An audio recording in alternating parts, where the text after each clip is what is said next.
আমরা আলোচনা অলরেডি আগে করেছিলাম যে লোকসভা বিধানসভা মানে সম্পর্কে আইডিয়া রয়েছে তো, লোকসভা কি, রাজ্যসভা কি, বিধানসভা কি।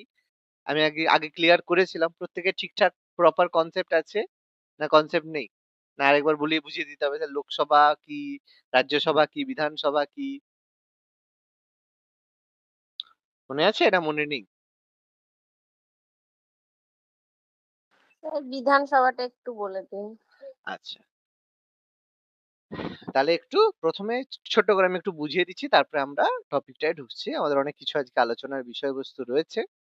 তাহলে আমরা আলোচনা শুরু করব। ঠিক আছে? দেখো, আমরা বলেছিলাম যে আমাদের যে শাসন ব্যবস্থা, ভারতের যে শাসন ব্যবস্থা, সেটা হচ্ছে কোয়াসি ফেডারাল, মানে ফেডারালের মতো। আমাদের যে শাসন ব্যবস্থা সেটা কিন্তু ফেডারাল নয়, ফেডারালের মতো। সেই কারণে ভারতের শাসন ব্যবস্থা হচ্ছে কোয়াসি ফেডারাল, মানে যুক্তরাষ্ট্রের মতো। তো যুক্তরাষ্ট্রের মধ্যে কি রয়েছে? যুক্তরাষ্ট্রের মধ্যে ব্যাপারটা হচ্ছে যে আমাদের এখানে কি হবে, কেন্দ্র সরকার রাজ্য সরকার বলে দুটো আলাদা আলাদা গভর্নমেন্ট থাকবে। মানে ভারতের একটা কেন্দ্রীয় সরকার থাকবে, আর প্রত্যেকটা ভারতের বিভিন্ন রাজ্যে বিভক্ত, প্রত্যেক রাজ্যে আলাদা আলাদা সরকার থাকবে। তো কেন্দ্রের যে সরকার রয়েছে সেই সরকারের একটা আইন কক্ষ রয়েছে, যেখানে আইন তৈরি হবে। কেন্দ্রীয় সরকারের জন্য আইন কক্ষ রয়েছে। তাহলে কেন্দ্রীয় আইনের জন্য আইন কক্ষ রয়েছে, সেটা দুটো ভাগে বিভক্ত। একটা হচ্ছে আমাদের রাজ্যসভা, আরেকটা হচ্ছে আমাদের লোকসভা। ঠিক আছে?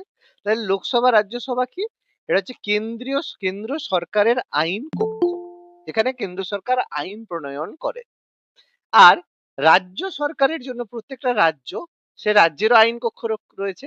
তাহলে সেই রাজ্যের যে আইন কক্ষ, যেখানে রাজ্যের আইন তৈরি হয়, সেটাকে বলা হয় বিধানসভা। ঠিক আছে? অনেক জায়গায় আবার দুটো কক্ষ রয়েছে, সেখানে বিধান পরিষদ রয়েছে। তো বেশিরভাগ রাজ্যেই রাজ্যসভায় একটা কক্ষই রয়েছে। সেই জন্য রাজ্যসভার যে আইন কক্ষ সেটাকে বলা হয় বিধানসভা। তো আমাদের যে নির্বাচন হচ্ছে বর্তমানে পশ্চিমবঙ্গে, রাজ্যে নির্বাচন, তাহলে বিধানসভার নির্বাচন। তো বিধানসভার যে ভোটটা হচ্ছে, সেখানে যে বিধানসভার যে সদস্য তাদেরকে বলা হয় MLA, member of legislative assembly, বা বাংলায় যেটাকে আমরা বলি বিধায়ক। ঠিক আছে? এখান থেকে বিধায়ক নির্বাচন হবে। এই বিধায়ক থেকেই আমাদের মুখ্যমন্ত্রী হবে। আর কেন্দ্র সরকারের যে রাজ্যসভা, লোকসভায় যে সদস্যরা হবে তাদের যে ভোট হয়, সেটাকে বলে এমপি, মেম্বার অফ পার্লিয়ামেন্ট, বা যেটায় বাংলায় বলা হয় সাংসদ। যে সদস্য তাদেরকে বলা হবে সাংসদ। তো আমাদের যে এখন ভোট হচ্ছে বা ভোটের ঘোষণা হচ্ছে, সেটা হচ্ছে রাজ্যের ভোট, সেটা হচ্ছে বিধায়ক ভোট। এবারে ক্লিয়ার? বোঝা গেছে? হ্যাঁ স্যার। ওকে। তাহলে এবার আমরা এই যে আলোচনা করলাম লোকসভা রাজ্যসভার ব্যাপার, সেটাই আমরা আলোচনা করব যে আমাদের লোকসভা কি, রাজ্যসভা কি, ব্যাপারটা কি, এইসব আমাদের আলোচনার বিষয়বস্তু। তাহলে দেখো, আমাদের সংবিধানের ফিফথ পার্ট আমরা অলরেডি পড়ছিলাম, পঞ্চম পার্টটাই আমরা পড়ছিলাম, যেখানে আমরা রাষ্ট্রপতি, উপরাষ্ট্রপতি, প্রধানমন্ত্রী, মন্ত্রী পরিষদ আলোচনা করলাম। সেই সংবিধানের যে পঞ্চম অংশ বা ফিফথ পার্টে আর্টিকেল 79, 79 নম্বর ধারা অনুসারে কি বলা রয়েছে, যে কেন্দ্রীয় আইনসভা, যেটাকে আমরা পার্লামেন্ট বলছি বা সংসদ বলছি, পার্লামেন্ট ইংরেজি কথা, সংসদ বাংলা কথা। তো কেন্দ্রীয় যে আইনসভা রয়েছে, সেই আইনসভার তিনটে অংশ। বললে স্যার আপনি এক্ষুনি তো বললেন স্যার দুটো কক্ষ রয়েছে। হ্যাঁ, দুটো কক্ষ রয়েছে, কিন্তু পার্লামেন্ট তিনটে জিনিস নিয়ে গঠিত। প্রথমত কি? রাষ্ট্রপতি। দ্বিতীয়ত কি? রাজ্যসভা। তৃতীয়ত কি? লোকসভা। এবার এখানে বলবে স্যার সবই তো ঠিক আছে, দুটো কক্ষ জানলাম, রাজ্যসভা লোকসভা, প্রেসিডেন্টকে কেন আবার পার্লামেন্টের অংশ বলা হচ্ছে? তার কারণ, প্রেসিডেন্টকে পার্লামেন্টের অংশ বলার কারণ, পার্লামেন্টে কি কাজ হয়? আইন তৈরি হয়। আইনসভা বলা আছে, আইন তৈরি। এবার আইন কিভাবে তৈরি হয়? আইন তৈরি করার জন্য লোকসভা আর রাজ্যসভার যে সদস্যরা রয়েছে, যাদেরকে আমরা এমপি বলে থাকি, মেম্বার অফ পার্লামেন্ট বলে থাকি, তারা ভোট দিয়ে একটা বিলকে পাস করায়। পাস করার পরে যতক্ষণ না রাষ্ট্রপতি তাতে স্বাক্ষর করে বা সম্মতি জানায়, ততক্ষণ সেটা আইনে পরিণত হয় না। তার মানে যতক্ষণ না রাষ্ট্রপতি সম্মতি জানাচ্ছে, রাষ্ট্রপতি স্বাক্ষর হচ্ছে, কোনো মতেই সেটা আইন হবে না। সেই কারণে আইনসভার আমরা তিনটে অংশ বলি, রাষ্ট্রপতি, লোকসভা, রাজ্যসভা। তো এর মধ্যে লোকসভা যেটা, সেটা হচ্ছে নিম্নকক্ষ, বা যেটাকে আমরা বলি লোয়ার হাউস, এটাকে ইংরেজিতে বলা হয় হাউস অফ দ্য পিপল। আর উচ্চকক্ষ, সেটা হচ্ছে Rajya Sabha, council of the states. এবার বলবে, হতে পারে মনের মধ্যে প্রশ্ন, যে লোকসভাকে কিন্তু কেন হাউস অফ দ্য পিপল বলছে, বা এটাকে লোকসভা কেন বলছে, আর এটাকে রাজ্যসভা বা council of the state Rajya Sabha কেন বলছে? এটা এদের নামের মধ্যেই লুকিয়ে আছে কারণ। কেন? কারণ লোকসভার যে সদস্যরা হয়, তাদেরকে কি হয়? মানে লোকসভার যে সদস্য হয় বা লোকসভা যেটা হয়, সেখানে জনগণের প্রতিনিধিরা থাকে। মানে এই যে আমরা ভোট দিলাম, আমাদের যে প্রতিনিধি, আমরা সরাসরি ভোট দিয়ে আমরা প্রতিনিধিদেরকে নির্বাচন করতে পারি। তার মানে লোকসভার যেসব সদস্যরা হবে বা এমপিরা হবে, তারা কি হবে? সরাসরি জনগণের প্রতিনিধি হবে। মানে জনগণ বা লোকের ভোটে নির্বাচিত হচ্ছে বলে এটাকে আমরা লোকসভা বলছি। আর রাজ্যসভা কি হচ্ছে? রাজ্যসভা হচ্ছে ওই সংসদের মধ্যে প্রত্যেক রাজ্য থেকে কিছু সদস্য, মানে এই রাজ্যসভার মধ্যে প্রত্যেক রাজ্য থেকে কিছু সদস্যকে, মানে কিছু সদস্য সেখানে রিপ্রেজেন্ট করে বা তার মানে সেখানে থাকে। তার মানে কিভাবে হয়? এই যে বিধানসভা নির্বাচন হলো, বিধানসভার কথা বললাম রাজ্যের, সেই বিধানসভার যে সদস্যরা রয়েছে তারা ভোট দিয়ে এই রাজ্যসভার সদস্যদের নির্বাচন করবে। আমি একটু বুঝিয়ে দিচ্ছি। সাপোজ আমাদের এই যে বিধানসভা আছে, রাজ্যের বিধানসভা, সেখানে 294 টা সিট আমাদের বিধানসভায় রয়েছে পশ্চিমবঙ্গে। তাহলে এখান থেকে বিধানসভায় ভোটের মাধ্যমে 294 জন এমএলএ তৈরি হবে। তাহলে সেই 294 জনের ভোট থেকে রাজ্যসভার যে সদস্য আমাদের 12 জন রয়েছে, তাদেরকে এখানে অ্যাপয়েন্ট করা হয়ে থাকে বা তারা ভোট দিয়ে নির্বাচন করে থাকে। তার মানে রাজ্যসভায় এই যে সদস্যরা হচ্ছে সেটা প্রত্যেক রাজ্য থেকে যেহেতু রিপ্রেজেন্ট করছে সেই রাজ্যের সদস্য, সেই কারণে এটাকে আমরা রাজ্যসভা বলছি, কাউন্সিল অফ দ্য স্টেট। এই যে শাসন ব্যবস্থা আমরা কোথা থেকে নিয়েছি? ব্রিটেনের মতো আমরা শাসন ব্যবস্থা নিয়েছি। ব্রিটেনে দ্বিকক্ষ বিশিষ্ট সংসদীয় ব্যবস্থা রয়েছে, যেটা আমরা অলরেডি বলেছি। সেই অনুযায়ী, সেই শাসন আইন অনুসারে ব্রিটেনের মতোই ভারতেও দ্বিকক্ষ বিশিষ্ট আইনসভা বা সংসদ ব্যবস্থা গঠিত হয়েছে। এবার আমরা আলোচনা করব লোকসভা থেকে। দেখো সিম্পলি আমাদের এখানে রয়েছে, যেখানে আমরা দেখেই বুঝতে পারছি যে এর মধ্যে কি কি ব্যাপার হতে চলেছে। তো প্রথমে লোকসভার প্রতিনিধিরা কিভাবে নির্বাচিত হয়, দেখো পরিষ্কার বলা আছে, প্রত্যক্ষভাবে জনগণ কর্তৃক নির্বাচিত হয়। মানে তুমি আমি যাব, ভোট দেব, সরাসরি নির্বাচন করব কে ভদ্রলোক হবে। যেমন বিধানসভার যে ভোট, সেখানেও কিন্তু জনগণ প্রত্যক্ষভাবে ভোট দিচ্ছে। আর লোকসভাতেও কিন্তু জনগণ প্রত্যক্ষভাবে ভোট দিচ্ছে। কিন্তু রাজ্যসভায় কিন্তু জনগণ প্রত্যক্ষভাবে ভোট দিচ্ছে না। ভোট দিচ্ছে কারা? আমাদের দ্বারা নির্বাচিত যে এমএলএ রা রয়েছে, তাদের ভোটে রাজ্যসভার সদস্যরা নির্বাচিত হচ্ছে। সেই কারণে ওটা হচ্ছে ইনডাইরেক্ট ইলেকশন। আমি অলরেডি বলেছিলাম। এবার এই লোকসভার মেয়াদ কি হয়? প্রতি ৫ বছর অন্তর হয়। ৫ বছর মানে আজকে লোকসভা নির্বাচন যদি হয়, আবার ৫ বছর অন্তর এটা আবার নির্বাচন হবে। তো ৫ বছর পরে কি হবে? এই সভা অটোমেটিক্যালি ডিসলভ হয়ে যাবে। ৫ বছর পরে এর কোনো অস্তিত্ব থাকবে না, আবার নতুন হাউস হবে। মানে ৫ বছরের জন্য তুমি একজন এমপি হবে, ৫ বছর পরে আবার ভোট হবে। ভোটে যদি দাঁড়াতে পারো তাহলে আবার তুমি হবে। আর যদি ভোটে না দাঁড়াও তাহলে ওই ৫ বছরই তোমার গল্প শেষ। ৫ বছরই থাকবে। এবার এখানে একটা গুরুত্বপূর্ণ ব্যাপার, এবং এটা ভীষণ রিসেন্ট একটা, মানে লেটেস্ট একটা খবর এর সাথে আমি তোমাদেরকে দেবো। যে এই যে ভোট যারা হচ্ছে, এই যে আমরা ভোট দিচ্ছি, ভোট দিয়ে আমাদের বিভিন্ন লোকসভা রয়েছে, বিভিন্ন রাজ্যসভা রয়েছে। তাহলে এই যে লোকসভায় যে আমাদের পশ্চিমবঙ্গে বিধানসভায় যে 294 টা সিট হচ্ছে, বা লোকসভায় যে আমাদের 550 টা সিট হচ্ছে, এটা কিসের ভিত্তিতে হয়ে থাকে? এটা হয়ে থাকে সেন্সাস, বা যেটাকে আমরা বাংলায় বলি আদমশুমারির ভিত্তিতে হয়ে থাকে। ভালো করে বোঝো যে এটা আদমশুমারির ভিত্তিতে। এবার এখানে একটা কথা হঠাৎ করে আছে, এটা আমাদের ডাউট হচ্ছে হঠাৎ করে, যে স্যার যদি সেন্সাসের ভিত্তিতে হয়, তাহলে কেন বলা হয়েছে যে 1971 সালের আদমশুমারির ভিত্তিতে লোকসভা এবং আইনসভার আসন স্থির রয়েছে? নিশ্চয়ই এটা বাড়ানো উচিত ছিল, বা এরপরে তো আমাদের সেন্সাস কি হয়নি? 1981 তে হয়েছে, 1991 তে হয়েছে, 2001 এ হয়েছে, 2011 তে হয়েছে। তাহলে কেন এটা বাড়ানো হয়েছে? এখানে আমি একটা ভীষণ রিসেন্ট জিনিস আলোচনা করছি। দেখো, যখন আমাদের সংবিধান তৈরি হয়েছিল সেই সময় বলা হয়েছিল এই যে লোকসভা বা রাজ্যসভার যে প্রতিনিধিরা হবে, সেটা ডিসাইডেড হবে তার জনসংখ্যার ভিত্তিতে। এবং এখানে একটা পলিটিক্সও কাজ করছে, সেটাও আমি আলোচনা করে দেব।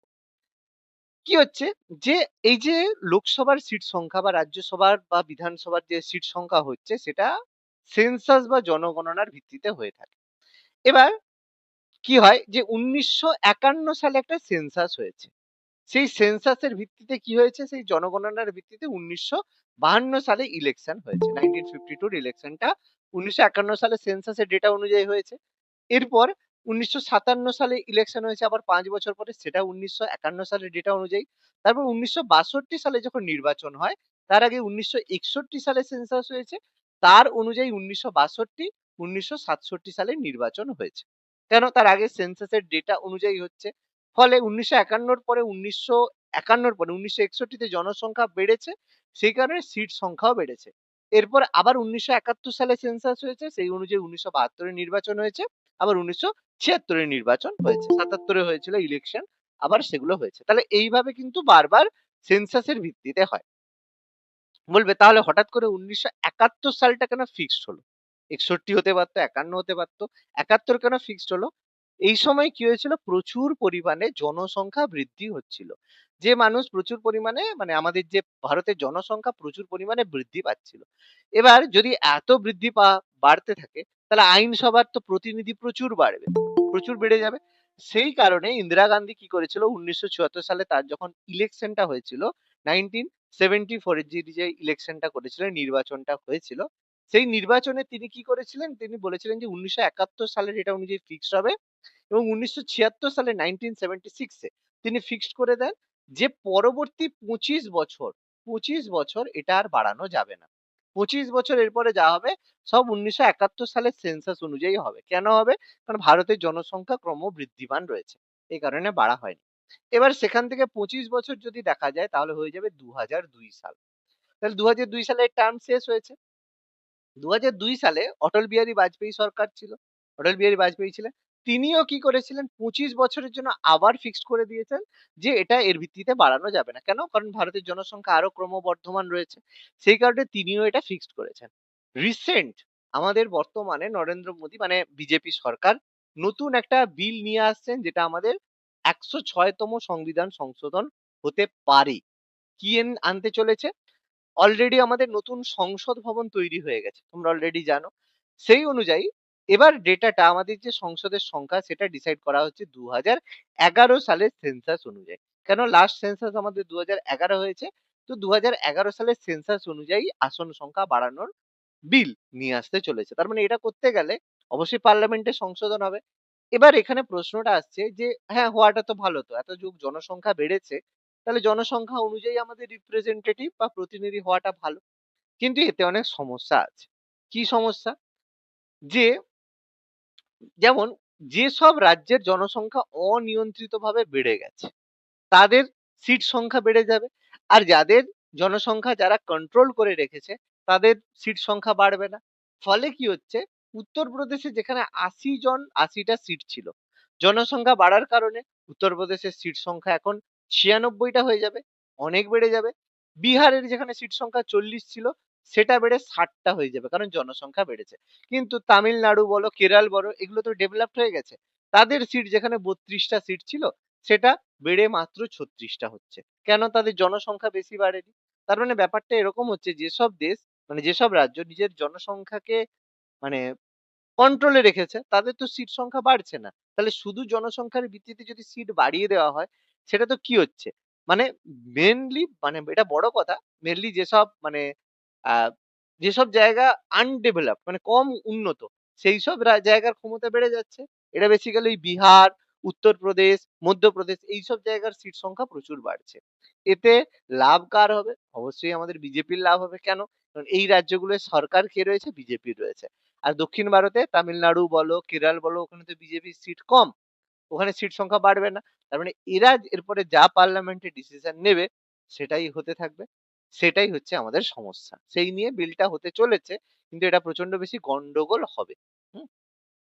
তো যাই হোক, এটা আমাদের জানতে হবে এখনো পর্যন্ত, মানে আমরা যেহেতু এখনো পড়ছি, যে আমাদের যে আসন সংখ্যা, লোকসভার আসন সংখ্যা, সেটাই 1971 সালের সেন্সাসের ভিত্তিতেই কিন্তু এটা হবে।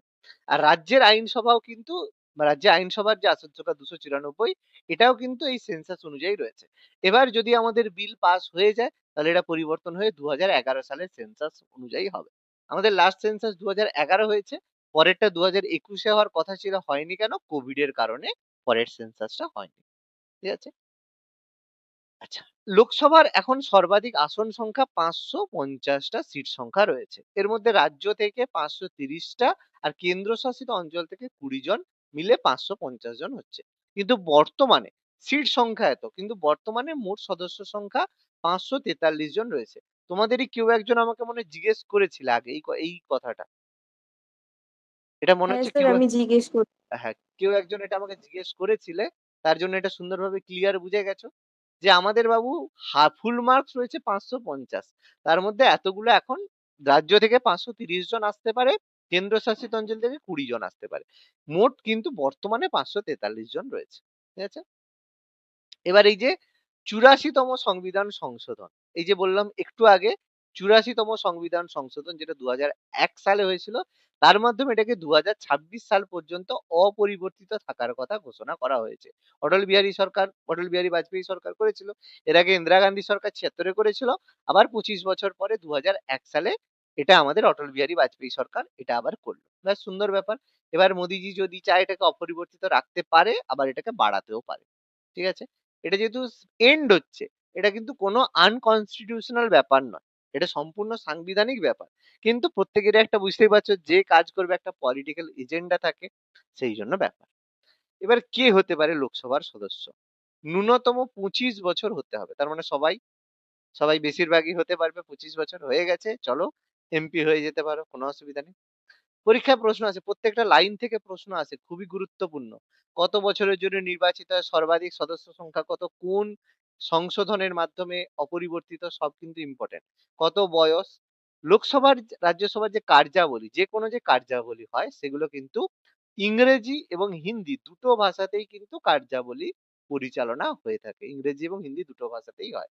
তবে কেউ যদি চায় সংসদের সভাপতির অনুমতি নিয়ে বাংলায় বক্তব্য রাখতে পারে। এই যে কিছুদিন আগে, কিছুদিন নয়, হয়ে গেল বহুদিন, 15 বছর হয়ে গেল প্রায়, দীপক বাবু মানে লোকসভায় বাংলায় বলেছিল, সেই নিয়ে অনেকে হাসাহাসি করছে। কিন্তু এটা সম্পূর্ণ সাংবিধানিক অধিকার রয়েছে, কোন সদস্য চাইলে তার কথা মাতৃভাষায় বলতে পারে। এবার তোমাদের মনে হতে পারে, তাহলে সে দেব যা বলছে সেটা কি মোদিজি বুঝতে পারছে? সে বাংলাতে তো ভালো জানে না, সে কি বুঝতে পারছে? বা অন্য যারা তামিলনাড়ু তেলেগুর লোক রয়েছে, তারা কি এটা বুঝতে পারছে? তাহলে প্রত্যেকে কি বাংলা ভাষা জানে? তারা তো কেউ বুঝতে পারছে না। সবাই সবটাই বুঝতে পারে। কেন? কারণ প্রত্যেকেরই যে এমপি রয়েছে তার কাছে একটা হেডফোন থাকে। ঠিক আছে? যখনই যে কোনো যে কোনো বক্তা বক্তব্য রাখছে, সে হয়তো বাংলায় বক্তব্য রাখছে, সঙ্গে সঙ্গে তার যে টোটাল বক্তব্যটা লাইভ ট্রান্সলেশন হয় তার ভাষায়। প্রত্যেকটা ভাষাতেই ট্রান্সলেশন হয়। তামিল, মানে যতগুলো আমাদের সাংবিধানিক ভাষা রয়েছে 22টা, 22টা ভাষায় কিন্তু যেকোনো মানুষের বক্তব্য ট্রান্সলেট হয়। সঙ্গে সঙ্গে ট্রান্সলেটর বসে থাকে অনলাইনে। ঠিক আছে? তারা শুনছে, সঙ্গে সঙ্গে কথাকে ট্রান্সলেট করছে। এবার কেউ যদি শুনতে চায়, তার ওখানে সুইচ আছে যে সে হয়তো তামিলে সিলেক্ট করলো, তাহলে বাংলায় বক্তব্য বলছে, কিন্তু সেটা ট্রান্সলেট হয়ে তার কাছে তামিলেই শোনা যাচ্ছে। ঠিক আছে? তাহলে এরকমের জন্য লোক সেখানে প্রচুর অ্যাপয়েন্ট থাকে। তার মানে বুঝতে পারছো পার্লামেন্টের কাজকর্ম করার জন্য সেখানে কত লোক সেখানে নিযুক্ত থাকে। তাহলে তুমি নিজের ভাষায় বক্তব্য রাখতেই পারো, কোনো অসুবিধা নেই। সবাই তোমার ভাষা শুনতে পারবে, তোমার কথা বুঝতে পারবে। এবার এই যে সংসদের অধিবেশন, বছরে দুবার অধিবেশন করা বাধ্যতামূলক। কিন্তু জেনারেলি অধিবেশন 3 বারের কথা বলা হয়, যে 3টে অধিবেশন করতে হয়। কিন্তু দুটো অধিবেশন মাস্ট। এই দুটোর মধ্যে একটা তো অবশ্যই বাজেট সেশন করতে হবে। বাজেটে তোমাকে করতেই হবে। আর তারপরে তোমার অন্য একটা সেশন, বাদল অধিবেশন বা শীতকালীন অধিবেশন, যে কোনো একটা তোমার করলেই হবে। বাজেট মাস্ট, আরেকটা তোমাকে করতে হবে। ঠিক আছে? এবার এই যে 5 বছরের আমাদের মেয়াদ রয়েছে, এটা একবারই বাড়ানো হয়েছিল। সেটা ইন্দিরা গান্ধী করেছিল 1976 সালে 42তম সংবিধান সংশোধন, মিনি কনস্টিটিউশন এর মাধ্যমে তিনি বলেছেন যে না, 5 বছরটাকে বাড়িয়ে আমি 6 বছর করব। তো বাড়িয়ে দিয়েছিল। কিন্তু 1978 সালে যখন মোরারজি দেশাই সরকার আবার আসে, 44তম সংবিধান সংশোধন করা হয়, সেখানে এটা কমিয়ে আবার 5 বছর করে দেওয়া হয়েছিল। তার মানে আমাদের একবারই হয়েছিল যখন লোকসভার কার্যকালকে 5 বছর বাড়ানো, 5 বছর থেকে 6 বছর করে দেওয়া হয়েছিল। কিন্তু 44তম পরের সংবিধানে এটাকে আবার খারিজ করে দেওয়া হয়। এবার আমরা এখন ভোট দিতে পারি কত বছর বয়সে? 18 বছর বয়সে, কিন্তু এটা প্রথম থেকে ছিল না। প্রথম থেকে আমাদের ভোটদানের বয়স ছিল 21 বছর, 21। এটাকে কমিয়ে 18 বছর করা হয়েছিল। কবে? 1989 সালে 61তম সংবিধান সংশোধন অনুসারে। প্রধানমন্ত্রী কে ছিলেন? রাজীব গান্ধী। তাহলে রাজীব গান্ধী ৬১তম সংবিধান সংশোধন অনুসারে ভোটদানের বয়স কমিয়ে দিয়েছিলেন। কেন? কারণ তিনি চেয়েছিলেন যে প্রত্যেক যারা যুবক রয়েছে, ইউথ যারা রয়েছে তারা যাতে এখানে পার্টিসিপেট করে। সেই কারণে তিনি এই অ্যামেন্ডমেন্টটা করেছিলেন যে ২১ থেকে ১৮ বছর করে দিয়েছিলেন। ফলে আরো বেশি সংখ্যক যারা জনগণ তারা এই নির্বাচনে অংশগ্রহণ করতে পারে। এবার ১০৪তম সংবিধান সংশোধন ভীষণ ভাইটাল ছিল। এখানে কি হয়েছিল? প্রতি বছর এরকম কি হয় সংবিধান সংশোধন করা হয়। প্রতি বছর নয় কয়েক বছর ছাড়া। যেখানে কি হয় তপশিলি জাতি উপজাতি মানে এসসি/এসটি দের যে রিজার্ভেশন এই সংরক্ষণটা বাড়ানো হয়। মানে তোমরা হয়তো ভাববে যে সংবিধানে এসসি/এসটি দের জন্য একদম আনলিমিটেড যতদিন খুশি তাদের সংসদ মানে তাদের যে সংরক্ষণ আছে সেরকম কিন্তু ব্যাপার নয়। এটা কি হয়? প্রতি ২৫ বছর অন্তর এই সংশোধনটাকে কিন্তু আর সংরক্ষণটাকে বাড়ানো হয়। মানে যখন আমাদের সংবিধান মানে তৈরি হয়েছিল সেখানে বলা হয়েছিল যে তপশিলি জাতি উপজাতি এসসি/এসটি দের জন্য যে রিজার্ভেশন সেটা ২৫ বছরের জন্য বাড়ানো হলো। এবার ২৫ বছর পরে আবার একটা সময় আসবে যেখানে কি হবে এটাকে আবার বাড়ানো হবে। এবার সেই সময় যদি সরকার মনে করে সে কিন্তু সংরক্ষণটাকে মানে বন্ধ করে দিতে পারে বা সেই জায়গায় আসনটাকে নাও বাড়াতে পারে। মানে এর জন্য আলাদা করে কোনো বিল লাগবে না। যে আমি বিল দিচ্ছি যেখানে আমি হচ্ছে একটা অ্যামেন্ডমেন্ট পাস করতে চাই যেখানে তপশিলি জাতি উপজাতি মানে এসসি/এসটি দের রিজার্ভেশন আমি তুলে দিতে চাই। সেরকম কিছুই করতে হবে না। যখন পরবর্তী ২৫ বছর পরে এই সংশোধন যখন হবে, তখন আমি যদি রিজার্ভেশনটাকে এক্সটেন্ড না করি, যে না এই সংশোধনটা হয়েছিল, আমরা আর এটা এক্সটেনশন চাইছি না। তাহলে সঙ্গে কি হবে? সম্পূর্ণ রিজার্ভেশনটা বাতিল হয়ে যাবে। এর জন্য আলাদা করে কোনো বিল পেশ করতে হবে না, এসসি/এসটি দের জন্য রিজার্ভেশন বন্ধ করে দেওয়া হোক, সেরকম কিন্তু ব্যাপার না। সেটা কি হলো? এতদিন অ্যাংলো ইন্ডিয়ানদের জন্য রিজার্ভেশন ছিল। তো ২ জন অ্যাংলো ইন্ডিয়ান লোকসভায় ছিল। সেই অ্যাংলো ইন্ডিয়ানদের যে রিজার্ভেশন সেটাকে সরিয়ে দেওয়া হয়েছে। তাহলে এখন আর অ্যাংলো ইন্ডিয়ানদের জন্য যে ২ টো রিজার্ভেশন ছিল সেটা কিন্তু বর্তমানে নেই। তাহলে কোনদিন যদি কোন সরকার মনে করে যে তপশিলি জাতি বা তপশিলি উপজাতি বা এসসি/এসটি দের যে রিজার্ভেশন সেটাকে বন্ধ করে দেবে তার জন্য কিন্তু বেশি কাঠখড় পোড়াতে হবে না। অ্যামেন্ডমেন্ট হবে। অ্যামেন্ডমেন্টের মাধ্যমে সরকার ঘোষণা করে দেবে, না আমরা রিজার্ভেশন বাড়াচ্ছি না। ব্যাস হয়ে গেল। তাতেই আমাদের অসুবিধা নেই। ইজিলি বন্ধ হয়ে যাবে। যেমন মানে ৩৭০ ধারা বন্ধ করা খুব কষ্টকর। কিন্তু রিজার্ভেশন বন্ধ করা খুব বেশি কষ্টকর ব্যাপার না। ভীষণ ইজিলি এটা হয়ে যাবে। কিন্তু সরকার করবে না তার পিছনে অনেক কারণ আছে। ভোট ব্যাংকের রাজনীতি রয়েছে, ডেভেলপমেন্ট এর ব্যাহত রয়েছে, অনেক কিছু ব্যাপার রয়েছে। সে কারণে এটা হবে না। ঠিক আছে? তো ১ম এ যখন মানে লোকসভায় যে সংরক্ষণ যখন হয়েছিল, তখন কিন্তু লোকসভায় এসসি দের জন্য তপশিলি জাতিদের জন্য ৭৯ টা সিট ছিল। আর এসটি দের জন্য ৪১ টা সিট ছিল। বর্তমানে এটা বেড়ে এসসি দের জন্য ৮৪ টা হয়েছে, এসটি দের জন্য ৪৭ টা সিট হয়েছে। তাহলে এখন রিজার্ভেশন কিন্তু এসসি/এসটি দের জন্য লোকসভায় 79 থেকে 84 ৫ টা বেড়েছে। আর এসটি দের জন্য ৬ টা বেড়েছে। ঠিক আছে? এবার ১ম যখন লোকসভা গঠিত হয়েছিল সেটা ১৯৫২ সালে হয়েছিল সার্বজনীন প্রাপ্তবয়স্ক ভোটাধিকারের ভিত্তিতে। কথাটার মানে হচ্ছে ইউনিভার্সাল অ্যাডাল্ট ফ্র্যাঞ্চাইজ। কথাটার মানে হচ্ছে এই যে তুমি ভোট দিতে যাচ্ছ তাহলে ভোট দেওয়ার জন্য তোমার যোগ্যতা কি? কোনো যোগ্যতা নাই। তুমি অ, আ, ক, খ না জানলেও ভোট দিতে পারবে। শুধুমাত্র তোমার বয়স ১৮ প্লাস হলেই তুমি ভোট দিতে পারবে। মানে সবাই প্রাপ্তবয়স্ক সব মানুষই ভোট দিতে পারবে। তাহলে এই ভোটের ১ম বার নির্বাচন এই সার্বজনীন প্রাপ্তবয়স্ক ভোটাধিকারের ভিত্তিতে ১ম লোকসভা এইভাবে গঠিত হয়েছিল। কিন্তু ব্রিটিশ সময় থেকে বা কোনো দেশে এরকম কিন্তু ব্যাপার নেই যে সবাই ভোট দিতে পারবে। ঠিক আছে? ভোটিং কিছু এলিজিবিলিটি থাকে এবং মানে যদি দেখতে চাও, যদি হচ্ছে বলো যে স্যার এটার কি সত্যিই দরকার রয়েছে? ভারতের ক্ষেত্রে এবার এক্ষেত্রে অনেক ব্যাপার রয়েছে।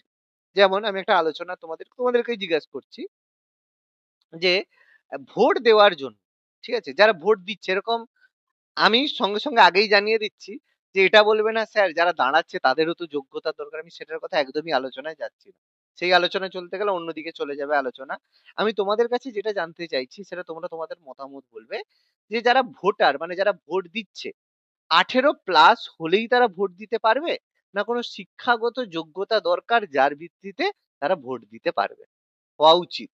যে তোমার এই শিক্ষাগত যোগ্যতা বা এই তোমার একটা প্রপার্টি যদি থাকে বা কিছু একটা থাকে, কিছু একটা যোগ্যতার মাপকাঠি ভোটারের হওয়া উচিত না হওয়া উচিত না। তোমাদের কি মনে হয়? আমি যারা প্রতিনিধি তাদের কথা বলছি না আগেই, সেটা নিয়ে আমি আলোচনা করছি না। ভোটার যারা ভোট দিচ্ছে তাদের কথা জানতে চাইছি যে নাকি সবারই ভোট দিতে দেওয়া উচিত। স্যার বলো কোনো শিক্ষাগত যোগ্যতা থাকা উচিত। শিক্ষাগত একটা আমি পেলাম, শিক্ষাগত ঠিক আছে। আর কার কি মনে হচ্ছে বলো? স্যার বলছি যে মানে আমাদের বিচারটা তো করার জন্য সব থেকে আগে মন দরকার না, বিচার ক্ষমতা দরকার, যে আসল আমরা কি চাই, কাজ কেমন হচ্ছে সেই অনুযায়ী আমরা ভোট দিতেই পারি। হুম, মানে তো সবাই না হলেও মানে এটা যে মানুষ যে বিচার করতে পারবে যে আমাদের জন্য কি হচ্ছে না হচ্ছে সেই দিকে করাই উচিত। একদম অন্ধ বিশ্বাস যাকে বলে, একদম অন্ধ অনুসরণ, এই ব্যাপারটা এখন যেটা এসে গেছে আমার মনে হয় এটা একটু বদলানো দরকার। না তুমি অন্যদিকে চলে গেছো। আমি প্রশ্নটা বলছি সেটা লোক বিচার করবে না করবে সেটা তুমি কি করে বুঝবে? তুমি লোককে বললে যে তুমি বিচার করো। সেটা তো ডিফারেন্ট ব্যাপার। আমি বলছি যখন ভোটার স্যার তুমি আইডেন্টিফাই করো। শিক্ষাগত যোগ্যতা থাকলে তবেই তো সে বিচার সঠিকভাবে করতে পারবে। আচ্ছা। আরেকটা উত্তর পেলাম মানে শিক্ষাগত যোগ্যতা না থাকলেও বিচার করা যায়। অনেক মূর্খ মানুষ আছে যারা শিক্ষা করে না, কিন্তু তবুও তাদের অভিজ্ঞতা অনেক কিছুই আছে। হ্যাঁ স্যার, ভালো। আমরা গণতান্ত্রিক দেশ তো, 18 বছর মানে তার মধ্যে একটা বিচার, মানে তাদের মধ্যে তার একটা বিচার ক্ষমতা তৈরি হবে। তো আমরা অবশ্যই 18 বছরে সবারই একটা ক্ষমতা তৈরি হয় বিচার করার, তো তাদের ভোট দেওয়ার অধিকার সবারই থাকা উচিত, এবং যেটা আছে ভারতের গণতান্ত্রিক দেশ হিসেবে, তাই ঠিকই বলে আমার মনে হয়। আচ্ছা। আচ্ছা ঠিক আছে। আমি তোমাদের জন্য একটু সহজ করে একটা প্রশ্ন জিজ্ঞেস করছি। তোমরা বলো কোনো সমস্যা নেই। যে ভোট দেওয়ার জন্য শিক্ষাগত যোগ্যতা মানে শিক্ষাগত যোগ্যতা থাকা উচিত কি উচিত নয়? এটা যারা মনে করো যে হ্যাঁ উচিত, তারা হাত তোলো। যে ভোট দেওয়ার জন্য শিক্ষাগত যোগ্যতা একটা থাকা উচিত। আমার মনে হয় যারা হাত তোলো। হ্যাঁ স্যার, উচিত। যারা আছে তারা হাত তোলো। আমি জাস্ট কোনো অসুবিধা নেই। বলো তারাই ওখানে হ্যান্ডস আপ আছে। আর যারা মনে করো যে না দরকার নেই, তাদের হাত তোলার দরকার নেই। আমি জাস্ট একটা স্ট্যাটিস্টিক্স করতে চাইছি যে কতজন মনে হচ্ছে। স্যার তারপরে হ্যান্ডস আপটা পাচ্ছি না, কোথায় যেন? ওইখানে দেখো, ওই স্ক্রিনেই দেখো হ্যান্ডস আপ আছে। আচ্ছা, মোটামুটি ৩, ২, ৫। দাদা একটা কথা ছিল স্যার, নিশ্চয়ই, বলছি নিশ্চয়ই, নিশ্চয়ই, অথচ নিশ্চয়ই। ওরা ভোটে দাঁড়ায় বেশিরভাগই তো মূর্খ, কোন রকমের মাধ্যমিক পাস, হ্যাঁ এইরকম, মানে নেতাগুলোই তো খুব কম এডুকেটেড। আমি নেতার কথা আমি আগেই বলেছি, নেতার কথা বলবে না কারণ ওটা সম্পূর্ণ আলাদা ব্যাপার। আমি ভোটারের কথা বলছি। আমি আগে শুরুর সময়ই বলেছি যে নেতার কথা ছেড়ে দাও। প্রতিনিধির কথা নয়, ভোটারের কথা জানতে চেয়েছি। নেতার কথা পরে বুঝবান, পরে বলবো। আর পশ্চিমবঙ্গের শিক্ষার হার তো খুবই কম, বেশিরভাগই অশিক্ষিত, তারাই ভোটটা বেশি দেয়। মানে আচ্ছা আমি মোটামুটি একটা বুঝলাম যে খুবই কম মানুষের এটা মনে হয় যে ২৮-৩০ জনের মধ্যে ৫ জন ৬ জনের এটা মনে হচ্ছে যে একটা শিক্ষাগত যোগ্যতা থাকা উচিত। আর বাকিদের বেশিরভাগ সবার এটাই মনে হচ্ছে যে না মানে ভোট শোনো শিক্ষাগত যোগ্যতা নয়, সবাই যেন ভোট দিতে পারে এটাই বেটার। ঠিক আছে? আচ্ছা এবার আমি একটা কথা বলি। যারা এটা বলছো যে শিক্ষাগত যোগ্যতা থাকা উচিত ভোট দেওয়ার জন্য, তারা কোন পরিপ্রেক্ষিতে বলেছে আমি সেটা ভালো করে বুঝি যে তোমাদের কথাটা কিন্তু ভুল নয়। আবার একটা জিনিস, শিক্ষিত যারা রয়েছে, যারা অ্যাকচুয়ালি যারা নিজেদেরকে শিক্ষিত বলে, তারা কি প্রকৃতভাবে ভোট যাচাই করে ভোট দেয়? কখনোই দেয় না। ঠিক আছে? তারা সেই চোরদেরকেই ভোট দেয়। তার কেন? ক্ষমতার জন্য। তাহলে তারা জেনেই ভোটটা খারাপ জায়গাতে বা ভুল জায়গাতেই দেয় ক্ষমতার জন্য। আর যারা শিক্ষিত বেশিরভাগ তারাই হয় চরম অশিক্ষিত। কেন? তারা কোনদিন ফ্যাক্ট চেক করে না। দেখেছে এইটা হয়েছে এটাই। তারাই সম্পূর্ণ চরম অশিক্ষার দেয়। মানে মানে প্রমাণ দিয়ে থাকে। তো এক্ষেত্রে সার্বজনীন প্রাপ্তবয়স্ক ভোটাধিকার ইন্ডিয়াতে করাটা দরকার এবং রয়েছে এই কারণে, যখনই তুমি একটা ব্যারিয়ার লাগিয়ে দেবে যে যারা শিক্ষিত বা ক্লাস 8 পাস বা 5 প্লাস বা 4 প্লাস বা যাই হোক ক্লাস 5 যারা পাস করবে বা 8 পাস করবে তারা ভোট দিতে পারবে। তাহলে কি দেখা যাবে সমাজের 100 জনের মধ্যে ৬০ জন ভোট দিতে পারছে, ৪০ জন দিতে পারছে না। তার মানে তুমি সেই ৪০ জন মানুষের একটা ন্যূনতম গণতান্ত্রিক অধিকারই তুমি নিয়ে নিচ্ছ। তার মানে তারা কি বলবে, দূর আমরা তো ভোট দিতেই পারছি না, যা হচ্ছে হচ্ছে, আমার কোনো যায় আসে না। তাহলে তারা নিজেদের কোনোদিন নিজের দায়িত্ব সম্পর্কে বুঝবে না। এটা সবচেয়ে বড় কথা। ওইজন্য সবাইকে পার্টিসিপেট করানোটা খুব দরকার। সেই কারণে ইউনিভার্সাল অ্যাডাল্ট ফ্র্যাঞ্চাইজি মানে সবার ভোট দেওয়াটাই উচিত। এবার হ্যাঁ, প্রত্যেকের এটাই উচিত যে জনগণের উচিত যে এই ভোট দেওয়া সম্পর্কে শিক্ষিত হওয়া, যে কাকে ভোট দেব, কেন ভোট দেব, সেই ব্যক্তিটা কি সঠিক, সেটা সম্পর্কে তুমি সচেতনতা বৃদ্ধি করো। কিন্তু তুমি এরকম শিক্ষাগত যোগ্যতা দিয়ে কাউকে বেরিয়ারে বাঁধতে পারবে না, বা বাঁধলে সেটা সেই দেশের জন্য ভীষণ ক্ষতিকারক হয়ে যাবে। ঠিক আছে?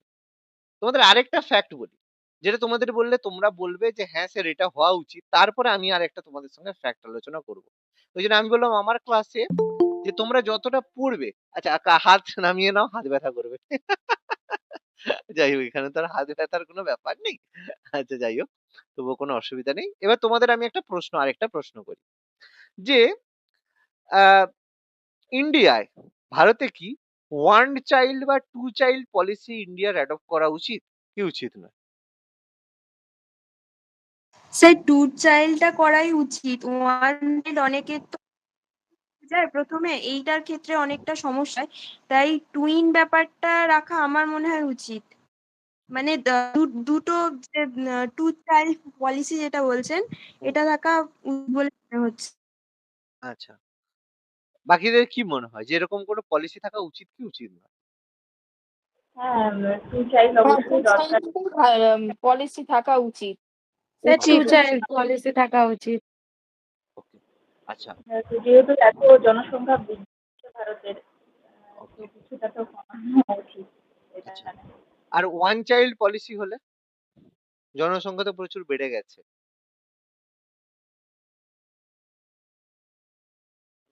হ্যাঁ, কিছু বছরের জন্য একা মানুষ হতে হলে তার মধ্যে একটা বাচ্চার মধ্যে অনেক বেশি মানে মানে কি নিজে খাবো নিজে পড়বো এই ব্যাপারটা হয়। আর দুজনের মধ্যে থাকলে সেই শেয়ারিং ব্যাপারটা অনেক ভালো হয়। আর বলো না বাবা, আজকের দিনে দুটা বাচ্চা থাকলে শেয়ারিং তো ছেড়ে দাও। যাই হোক, নতুন করে বলে লাভ নেই বাবা। আচ্ছা যাই হোক, এবার আমি তোমাদের একটা ফ্যাক্ট বলি, ভীষণ ইম্পর্টেন্ট আজকের দিনের ফ্যাক্ট, যেটা তোমাদেরও জানাটা প্রয়োজন। রিসেন্ট যুদ্ধ হচ্ছে, ঠিক আছে? যুদ্ধ হচ্ছে কার সঙ্গে, কার যুদ্ধ হচ্ছে? ইরানের সঙ্গে আমাদের হচ্ছে ইউএসএ, আমেরিকা, ইসরায়েল যুদ্ধ করছে। ঠিক আছে? ভালো কথা, যুদ্ধ হচ্ছে আমাদের চলছে, খুবই ভালো করে জানি। এবার এই যে তেল বন্ধ করে দিচ্ছে, এতে সবচেয়ে বেশি গন্ডগোল বা মানে চাপে কে পড়ছে?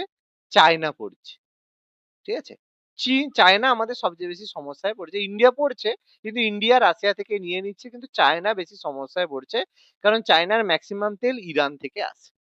ঠিক আছে? এবার কিছুদিন আগে চায়না কিন্তু প্রচুর টাকা ইনভেস্ট করেছিল ভেনেজুয়েলাতে। ভেনেজুয়েলাতেও কি করলো? আমেরিকা কি করলো? ভেনেজুয়েলাকে দখল করে নিল। তার মানে চীনের তেলের সাপ্লাই কিন্তু বারবার আটকে যাচ্ছে। সমস্যায় চীন পড়ছে। তার মানে চীন তো গ্লোবালি সব জায়গায় সমস্যার মধ্যে পড়ছে। তাহলে এরপরেও চীন কেন কোনো সময় যুদ্ধ করছে না? চীন তো যুদ্ধ করতেই পারে। চীনের কাছে তো প্রচুর অস্ত্র, ইন্ডিয়ার থেকে পাওয়ারফুল চীনের কাছে অস্ত্র রয়েছে, ওয়েপন রয়েছে। তাহলে চীন কেন যুদ্ধ করছে না? চীন তো যুদ্ধ করতেই পারে। মিলিটারি সব ইন্ডিয়ার থেকেও বেশি মিলিটারি আছে। সেকেন্ড পৃথিবীর সবচেয়ে দ্বিতীয় শক্তিশালী দেশ। তাহলে চীন কেন যুদ্ধ করছে না? তার পেছনের ব্যাকগ্রাউন্ড কারণ কি জানো? চায়নায় কিছুদিন আগে থেকে, মানে আজ থেকে ৩০-৪০ বছর আগে থেকে ওয়ান চাইল্ড পলিসি স্ট্রিক্ট। মানে সেখানে একটার বেশি দুটো যদি তুমি বাচ্চা নাও তোমার অসুবিধা, কারণ পপুলেশন ভীষণ বাড়ছিল। সেই কারণে পপুলেশন কন্ট্রোল করার জন্য গভর্নমেন্ট সেখানে ওয়ান চাইল্ড পলিসি অ্যাডপ্ট করেছে। জাপানও সেই জিনিসটা করেছে। এবার এখন কি সমস্যা হচ্ছে, এবার তুমি ভাবো, কারো যদি একটা ছেলে হয় বা একটা মেয়ে হয়, ঠিক আছে? সেই মেয়েটা কি হয়, আমি ভেবে নিলাম কারো একটা ছেলে বা একটা মেয়ে রয়েছে। এবার যখনই একটা ছেলে, তাহলে সেই ছেলেটার উপরে কার কার দায়িত্ব? তার বাবা মার দায়িত্ব, আর তার যে বাবা রয়েছে তার আবার বাবা মার দায়িত্ব। ঠিক আছে?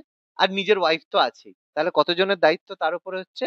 মিনিমাম ৪ জনের দায়িত্ব হচ্ছে। তারপরে তার একটা যদি বাচ্চা হয়, তার দায়িত্ব। তাহলে একজনের উপরে ৪ জনের দায়িত্ব হচ্ছে। এবার যদি ২ জন হয়, তার মধ্যে যদি দুটো, একটা ছেলে একটা মেয়ে হয়, তাহলে সেই মেয়ে যে ফ্যামিলিতে গেল, যদি এই চাইল্ড হয়, তাহলে সেখানে হলো। এখানে সমস্যাটা কি হচ্ছে? যখনই সেই চাইল্ডটা কোনো না কোনো সময় আর্মিতে হয়তো চাকরি করতে গেছে, তাহলে সে যদি যুদ্ধ করতে গিয়ে তো কেউ না কেউ মারা যাবে। তাহলে সেই পুরো ফ্যামিলির দায়িত্ব কাকে নিতে হবে? সরকারকে নিতে হবে। সেটা চায়না এখন আর অ্যাফোর্ড করতে পারছে না। কিন্তু ইন্ডিয়ার ক্ষেত্রে যেহেতু এরকম কোনো পলিসি নেই, সেই কারণে কি হয়? বেশিরভাগ দেখবে যাদের বাড়িতে হচ্ছে আর্মিতে থাকে তাদের দুটো বা ৩ টে ছেলে-মেয়ে থাকে। কি হয়? একটা ছেলে যদি মারা যায় দেখবে সাধারণত আর্মিতে একটা ছেলেকে পাঠায়, আরেকটা ছেলে বাড়িতে মোটামুটি থাকে। তার মানে তার যদি কিছু হয় অন্য আরেকজন ছেলে আছে সে তাকে সাপোর্টিং ফ্যামিলির মধ্যে থাকে। তার মানে কি হয়? যখনই কোনো একটা দেশে তুমি ওয়ান চাইল্ড পলিসি বা টু চাইল্ড পলিসি এরকম কোনো একটা পলিসি ইমপ্লিমেন্ট করবে, তখন কি হবে? সেই দেশের পপুলেশনের উপরে ভীষণ চাপ পড়ে যাবে। মানে সেই দেশ কখনো ডেভেলপমেন্ট মানে আর্মি মানে যুদ্ধের কোনো প্রসেসে যেতে পারবে না। কারণ যুদ্ধে গেলেই ইকোনমিক স্ট্রাকচারটা ব্যাহত হবে। সেই কারণে আজকের দিনে চায়নার কাছে এত শক্তিশালী জায়গা থাকা সত্ত্বেও চায়না কিন্তু পিছিয়ে যাচ্ছে।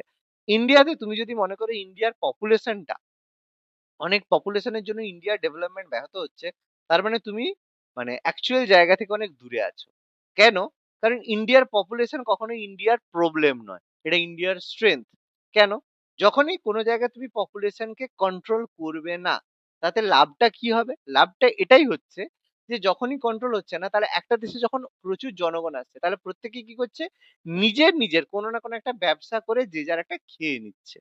তার মানে যখনই তোমার একটা পপুলেশন হবে তাহলে দেখবে ইন্ডিয়ায় যে ওয়ার্কিং ফোর্স মানে যারা কাজ করে তারা কাজ করে 20 বছর থেকে মোটামুটি ধরো 50 বছরের মধ্যে যারা লোকরা থাকে তারা কিন্তু প্রোডাক্টিভ, তারা কাজ করে। বাকি 19 বছরের নিচে যারা থাকে তারাও শুধুমাত্র মানে ব্যবহার করে, তারা কোনো ইনকাম করে না, শুধুমাত্র খাওয়া দাওয়া করে। আর 50-এর উপরে যারা আছে তারাও শুধুমাত্র কিন্তু কনজাম্পশন করে। বাকি মাঝখানে রয়েছে প্রোডাক্টিভ। তার মানে তুমি যদি এই যেসব দেশে তুমি যদি উন্নতি করে দাও, হেলথ কেয়ার প্রচুর ভালো, লোক মরছে না, ওয়ান চাইল্ড রয়েছে, তখন কি হবে? এই 50-এর ওপরের বয়সের লোক সংখ্যা বেশি হয়ে যাবে। দেখো 50 একজন রয়েছে, তার থেকে 30 বছরের একজন বেশি, 80 বছরের একজন রয়েছে, তার থেকে 30 বছরের একজন বেশি, 110 বছরের রয়েছে। তার মানে ইনকাম করছে 25 থেকে 20-র মধ্যে একজন ব্যক্তি, তা খাচ্ছে কে 19 বছরের বা একজন বাচ্চা, 50 বছরের বাবা, 80 বছরের তার দাদু, 110 বছরের তার দাদু। কারণ কেউ তো মরছে না। তার মানে যত তুমি ডেভেলপ করবে, মেডিকেল ডেভেলপ করলে, ওয়ান চাইল্ড পলিসি, তাহলে একজনের ইনকামে এতজন লোককে খেতে হচ্ছে। তাহলে ইকোনমিক একটা বার্ডেন হচ্ছে না? কিন্তু এটাই যদি একটা জায়গায় যদি 2 টো ছেলে হয় বা 3 টে ছেলে হয়, তাহলে কি হবে? সেই ইনকামটা বেশি হবে। আর যত বেশি হবে, ইনকামের অপরচুনিটি তত বেশি হবে। বোঝাতে পারলাম? তাহলে ইন্ডিয়ার পপুলেশন কখনোই ইন্ডিয়ার উইকনেস নয়, ইন্ডিয়ার স্ট্রেংথ।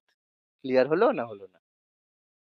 আরে হ্যাঁ স্যার, ক্লিয়ার। কেউ যদি কখনো বলে যে ইন্ডিয়ার পপুলেশনের জন্য ইন্ডিয়ার ডেভেলপমেন্ট হচ্ছে না, তার মানে সে কোনোদিন অ্যাকচুয়ালি পড়াশোনা বা অ্যাকচুয়ালি ফ্যাক্টই জানে না। সে শুধুমাত্র লোক বলে দিয়েছে, লোক বলার সাথে সাথে সে নেচে নেচে ঘুরছে। ইন্ডিয়ার পপুলেশনের জন্য ইন্ডিয়ার সমস্যা। আরে এরকম কোনো সমস্যাই না। ইন্ডিয়ার পপুলেশন যদি ডেনসিটি বলি, যে লোক সংখ্যা, যে ইন্ডিয়ার 1 বর্গ কিলোমিটারে যতজন লোক থাকে, আরে তার 15 গুণ বেশি লোক সিঙ্গাপুরে থাকে। তাহলে সিঙ্গাপুর ডেভেলপ নয়? পৃথিবীর সবথেকে মানে একটাই শহর যেটা একটা দেশ, সেটা হচ্ছে সিঙ্গাপুর। সিঙ্গাপুরের পপুলেশন ডেনসিটি ইন্ডিয়ার যে দিল্লি বলো বা কলকাতা বলো তার পপুলেশন ডেনসিটির 15 গুণ বেশি। তাহলে সেখানে ডেভেলপমেন্ট হচ্ছে না? সেখানে তো হিউজ ডেভেলপমেন্ট। সবথেকে ডেভেলপড কান্ট্রি সেটা। তাহলে পপুলেশন কখনোই কোনো জায়গায় বেরিয়ার হয় না।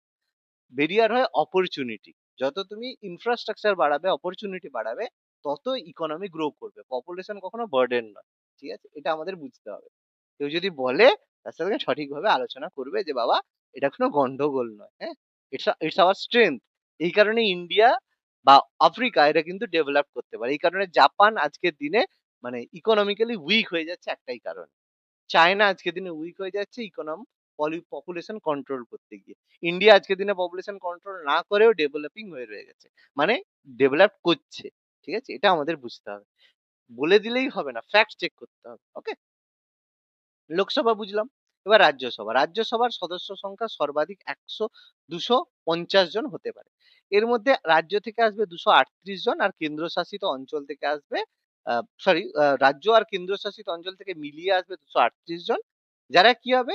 এই বিধানসভার যে সদস্যদের দ্বারা পরোক্ষভাবে নির্বাচিত হবে। আমি একটু আগেই বললাম কিভাবে নির্বাচিত হয়। রাজ্যের যে বিধানসভা রয়েছে, এমপিরা এমএলএ রা রয়েছে, তারা ভোট দিয়ে এদেরকে নির্বাচন করবে। আর 12 জন সদস্যকে কি করে?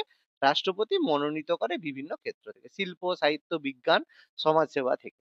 ন্যূনতম 30 বছর বয়স হলে তুমি রাজ্যসভার সদস্য হতে পারবে। 25 হলে লোকসভার সদস্য, 30 হলে রাজ্যসভার সদস্য হতে পারবে। এবার লোকসভা 5 বছর পর ডিসলভ হয়ে যায়, কিন্তু রাজ্যসভা কিন্তু ডিসলভ হয় না। এটাই পরীক্ষায় আছে, রাজ্যসভা কিন্তু স্থায়ী কক্ষ। লোকসভার অবলুপ্ত হয়, কিন্তু রাজ্যসভা কিন্তু কখনো ভেঙে যায় না। তার মানে কি রাজ্যসভার যতজন মেম্বার আছে তারা অনির্দিষ্ট কালের জন্য থাকবে না, এরকম ব্যাপার নয়। একজন সাংসদের মেয়াদকাল রাজ্যসভায় হয় 6 বছর। কিভাবে হয়? প্রতি 2 বছর অন্তর 1/3 সদস্যকে অবসর নিতে হয়। কিভাবে? সাপোজ ধরো আজকে 2000 সালে আমার 10 জন, আমার 12 জন, ঠিক আছে? হ্যাঁ, 12 জন এমপি কে আমি আজকে অ্যাপয়েন্টমেন্ট করলাম, ঠিক আছে? এবার 2012 সালে এই জন্য রয়েছে। এবার 6 বছর পরে 2006 সালে কি করলাম? এই 12 জনের মধ্যে, এবার 12 জনের সবার একসাথে টার্ম নেই।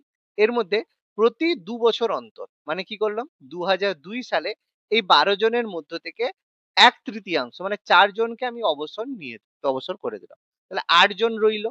আবার 2004 সালে আরো 4 জনকে আমি অবসর নিলাম। তাহলে সেই 4 জনের জায়গায় আরো নতুন 4 জন এলো। তাহলে এখানে 8 জনের, এখানে 4 জন যে গেছিল আরো 4 জন এলো, যারা 2002 তে এলো। আবার 2006 সালে কি হলো? আরো 4 জনকে অবসর নিয়ে আরো নতুন 4 জন এলো। 2008 সালে কি হলো? আবার 4 জন চলে গেল। সেই 4 জন কারা? যারা 2002 সালে এসেছিল সেই 4 জন চলে গেল, আবার নতুন 4 জন এলো। তার মানে কি হলো? এইভাবে প্রতি 2 বছর অন্তর 1/3 সদস্য অবসর নিচ্ছে। ফলে হাউসটা রয়ে যাচ্ছে, কিন্তু প্রত্যেক সদস্য 6 বছরের মেয়াদ পাচ্ছে। কিন্তু লোকসভার ক্ষেত্রে কি হয়? সব সদস্য একসাথে আসবে, একসাথে যাবে। ঠিক আছে? এইভাবে হয়ে থাকে। আচ্ছা, রাজ্যসভার যে সদস্য যেটা হয়, এটা বেসিক্যালি বিধানসভার সদস্যদের দ্বারা একক হস্তান্তরযোগ্য সমানুপাতিক প্রতিনিধিত্ব। আচ্ছা, এখানে একটা ব্যাপার হচ্ছে, এটা এই মুহূর্তে বোঝাতে গেলে ঠিকঠাক বুঝতে পারবে না। আহ, আচ্ছা, একটু বুঝিয়ে দিই। আচ্ছা, ঠিক আছে। কিভাবে হয়? সাপোজ যেটা আমি বলছিলাম, যে সাপোজ ধরো আম, হুম, উত্তরপ্রদেশে উত্তরপ্রদেশে একটা জায়গা রয়েছে, কোন একটা জায়গা লোকসভা রয়েছে, তার লোক সংখ্যা ধরো 80 জন। তাহলে সে 80 জনের জন্য একটা এমপি হলো। বিধানসভায় মানে আমাদের হচ্ছে মানে পশ্চিমবঙ্গে একটা জায়গা রয়েছে 50 জন, তার জন্য একটা জায়গায় এমপি হলো। ঠিক আছে? তাহলে এইভাবে একটা সংখ্যা রয়েছে, যে সংখ্যার ভিত্তিতে, পপুলেশনের ভিত্তিতে এরকম সিট ডিস্ট্রিবিউট করা হয়ে থাকে। এই জন্যই বললাম যত বেশি জনসংখ্যা হবে তত বেশি সিট হবে। কিন্তু এখানে একটা ব্যাপার আছে কি, সব জায়গায় কিন্তু এটা মেনটেন করা পুরোপুরি হয় না। কেন হয় না? কারণ উত্তরপ্রদেশে প্রচুর লোক। তুমি যদি হয়তো বললো প্রতি 80 জন পিছু আমাদের এখন বেসিক্যালি 15 লাখ পিছু একটা করে সিট হয়ে থাকে। তো তুমি যদি 15 লাখ পিছু সিট করতে যাও, উত্তরপ্রদেশের যা জনসংখ্যা, তোমাকে আরো অনেক বেশি সিট দিতে হবে। মানে তুমি যটা দিতে চাইছো তার থেকে অনেক বেশি সিট দিতে হবে। কিন্তু আবার তুমি যদি একটু টিকিমের দিকে চলে যাও, সেখানে কিন্তু 15 লাখ লোকই নেই, আরো কম লোক আছে। ফলে কি হয়? কিছু কিছু জায়গায় 80 জন লোকের জন্য একটা সিট হচ্ছে, কিছু কিছু জায়গায় 50 জন লোকের জন্য একটা সিট হচ্ছে। তাহলে এটা কিন্তু ডিফারেন্ট হয়ে যায়। এবার যখন ভোট দিতে হয় তখন এটা মনে হতে পারে যে উত্তরপ্রদেশের একজন এমপি যারা 80 জন জনসংখ্যা বিশিষ্ট এমপি, সে যে ভোট দিচ্ছে, সিকিমের 50 জন ভিত্তি তার যে ভোট একই হবে, কারণ একজন লোকই তো ভোট দিচ্ছে, একটা ভোট দিচ্ছে। এটা কিন্তু হয় না। উত্তরপ্রদেশে যেহেতু ওই একজন এমপি তার জনসংখ্যা বেশি, সেই জন্য তার ভোটের ভ্যালু বেশি হয়ে থাকে। ঠিক আছে? সেটাকেই বলা হয় একক হস্তান্তরযোগ্য সমানুপাতিক প্রতিনিধিত্ব। মানে যার যত বেশি জনসংখ্যা হবে তার ভোটের মূল্য তত বেশি। ঠিক আছে? আচ্ছা, এটা আমি অলরেডি বলেছিলাম। ভারতের যে উপরাষ্ট্রপতি হন তিনি পদাধিকার বলে রাজ্যসভার চেয়ারম্যান হয়ে থাকেন। তিনি অনুপস্থিত থাকলে ডেপুটি চেয়ারম্যান সভা পরিচালনা করে। আর ডেপুটি চেয়ারম্যান সদস্যদের মধ্যে থেকে নির্বাচিত হয়। এটা আমি অলরেডি বলেছিলাম, মনে করো রাষ্ট্রপতি উপরাষ্ট্রপতি পড়ানোর সময় বলেছিলাম উপরাষ্ট্রপতি পদাধিকার বলে রাজ্যসভার চেয়ারম্যান হন। রাজ্যসভার প্রথম অধিবেশন 1952 সালে বসেছিল, যেটা রাজ্যের জনসংখ্যার অনুপাতে রাজ্যসভার আসন বন্টিত হয়ে থাকে। এবার যৌথ অধিবেশনের কথা আমি বলেছিলাম, এটা হয়তো তোমাদের মনে আছে, জয়েন্ট সেশন। আচ্ছা, যখন কি হয় কোন একটা বিলকে কেন্দ্র করে সংসদের দুটি কক্ষের মধ্যে অচল অবস্থার সৃষ্টি হয়। মানে কোন একটা বিল এসছে, সেখানে লোকসভা হ্যাঁ বলছে, রাজ্যসভা না বলছে। হতেই পারে কোন একটা বিলে লোকসভা রাজ্যসভা দুজনে সম্মত নাও হতে পারে। তখন কি হয়? রাষ্ট্রপতি যৌথ অধিবেশনের আহ্বান করে থাকে। রাষ্ট্রপতি বললো তোমরা একসাথে এসে বসো, যৌথ অধিবেশন করবে। এবার এখানে যৌথ অধিবেশনের ক্ষেত্রে সব বিলের ক্ষেত্রে যে যৌথ অধিবেশন হবে সেরকম ব্যাপার নয়। মনে রাখবে, কোনো যদি অর্থ বিল হয় মানে যেটা আমাদের মানি বিল, কথাটা আমি বলেছিলাম, যেমন জিএসটি বিল, মানি বিল, যেগুলো মানি বিল হয়ে থাকে, সে অর্থ বিল সংশোধনের সময় কিন্তু কোনো রকমের মানে যৌথ অধিবেশন হয় না, বা সংবিধান সংশোধন বিলের সময় কিন্তু কোনো যৌথ অধিবেশন হয় না। এখানে লোকসভা যদি বলা হয় হ্যাঁ, তো হ্যাঁ হয়ে যাবে। এখানে রাজ্যসভায় হ্যাঁ বলুক না বলুক কোনো কিন্তু ম্যাটার করে না। ঠিক আছে? ওই জন্য অর্থ বিল আর সংবিধান সংশোধন বিল, এই দুটো বিলে যৌথ অধিবেশন হয় না। বাকি যেকোনো বিলের সময় কিন্তু যৌথ অধিবেশন হয়ে থাকে। মানে লোকসভা রাজ্যসভাকে একসাথে বসানো হয় যে তোমরা ডিসাইড করো যে হবে কি হবে না। এবারে যৌথ অধিবেশন তাহলে দুটো হাউসে দুজন সভাপতি, লোকসভার সভাপতি স্পিকার, রাজ্যসভার সভাপতি উপরাষ্ট্রপতি। তাহলে যৌথ অধিবেশনের সভাপতিত্ব কে করবে? যৌথ অধিবেশনের সভাপতিত্ব করবে লোকসভার স্পিকার, মনে রাখবে। ঠিক আছে? এটা পরীক্ষায় আছে। যদি স্পিকার না থাকে তখন কিন্তু ডেপুটি স্পিকার করবে। এবার এখানে প্রশ্নটা আসবে, ঠিক আছে? এই যে লোকসভার স্পিকার, সে লোকসভার সদস্য। এই যে ডেপুটি স্পিকার, এই ডেপুটি স্পিকার রাজ্যসভাতেও একজন ডেপুটি স্পিকার রয়েছে, লোকসভাতেও একজন ডেপুটি স্পিকার রয়েছে। ঠিক আছে? তাহলে এর মধ্যে কে মানে যে লোকসভা স্পিকার তো সভাপতিত্ব করলো, লোকসভা স্পিকার যদি অনুপস্থিত থাকে তাহলে এই ডেপুটি স্পিকার লোকসভার ডেপুটি স্পিকার তার জায়গায় সভাপতিত্ব করবে, না রাজ্যসভার ডেপুটি স্পিকার তার জায়গায় সভাপতিত্ব করবে? তোমাদের কি মনে হচ্ছে বলো? রাজ্যসভায়। একদম রাজ্যসভা। কেন হলো? কারণ দেখো, লোকসভার স্পিকারকে দিচ্ছে, তাহলে সে না থাকলে রাজ্যসভার যে স্পিকার ডেপুটি স্পিকার রয়েছে তাকে তো সেই ক্রেডিটটা দেওয়া উচিত। একটা লোকসভা রাজ্যসভা, সেই জন্য বাবা তাকে দেওয়া আছে। ঠিক আছে? এবার যৌথ অধিবেশন হলো, সেখানে কি হবে? সংখ্যা গরিষ্ঠতার দ্বারা পাস করা হবে, মানে যারা ভোট দেবে বেশি তারাই হবে। এটা বেসিক্যালি কি হয়, সবসময় যৌথ অধিবেশনে লোকসভা যেটা চায় সেটাই হয়ে যায়। কেন? ভীষণ সিম্পল লজিক। দেখো, লোকসভার সদস্য সংখ্যা কত? 550 জন লোকসভা। রাজ্যসভার সদস্য সংখ্যা কত? 250 জন। তাহলে যদি জয়েন্ট সেশন হয়, তাহলে জয়েন্ট সেশন হলে ভোট কত? সাপোজ ধরো এই তোমাদের 800, 800, 800। তাহলে 800 র মধ্যে আমার ভোট চাই 50% মানে 400। তাহলে 400 তো শুধু লোকসভা যারা আছে তারা যদি এগ্রি করে দেয় তাহলেই তো হয়ে গেল ব্যাপার। তার মানে জয়েন্ট সেশন করা মানে লোকসভা যেটা বলবে সেটাই হয়ে যাবে। কারণ তার তো ডবলের চেয়ে বেশি তার তো সিট রয়েছে। কি বললাম বোঝা গেছে? তো ভারতে এখনো পর্যন্ত 3 বার জয়েন্ট সেশন বা যৌথ অধিবেশন হয়েছে।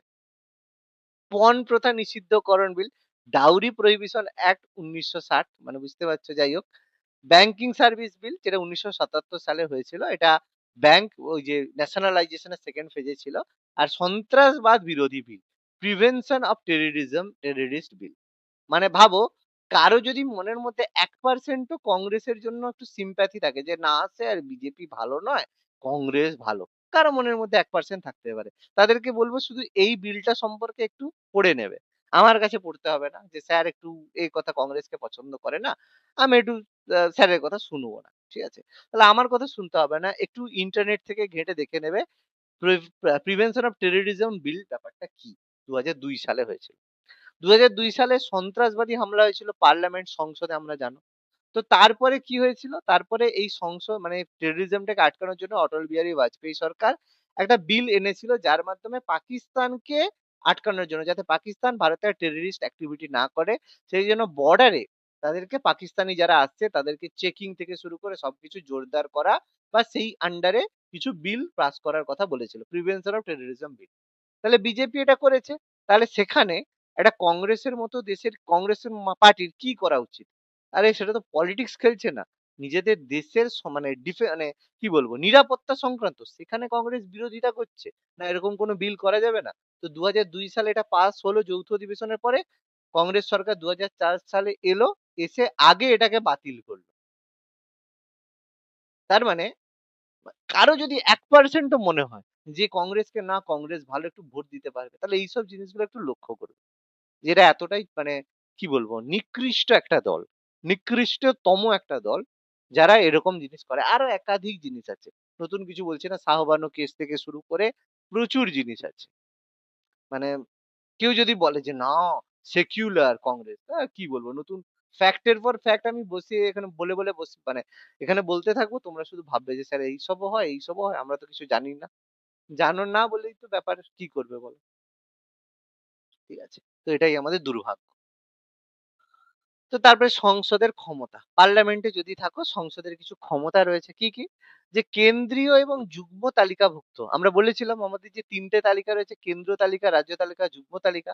তার মধ্যে কেন্দ্র তালিকার যুগ্ম তালিকা বিষয়ে আইন প্রণয়ন করতে পারে কেন্দ্র সরকার।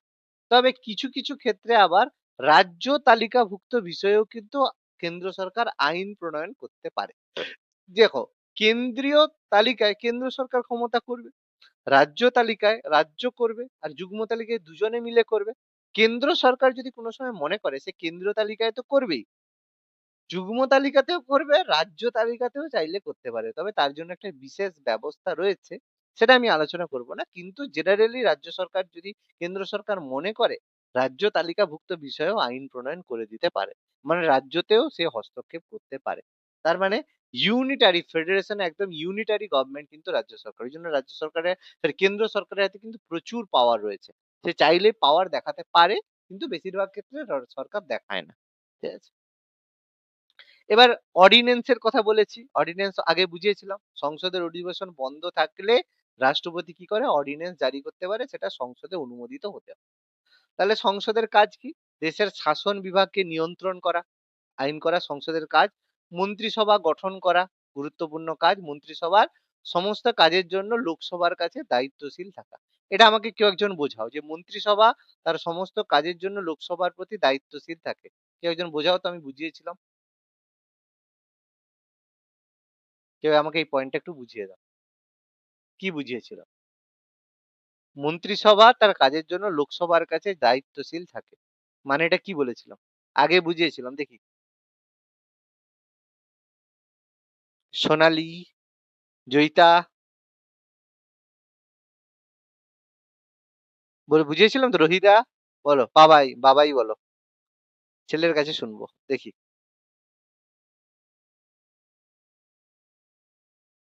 মনে আছে না ভুলে গেছো পুরো? বলো বলো। অস্পষ্ট মনে স্যার, আছে স্যার। মন্ত্রিসভার হ্যাঁ বলো, কি বলছো বলো। স্যার মন্ত্রিসভার ক্ষেত্রে ওই সংখ্যাগরিষ্ঠতা ব্যাপারটা আপনি বুঝিয়েছিলেন, ওই মধ্যে পড়ছে কি যে বলো, যেটা মনে হচ্ছে বলো না।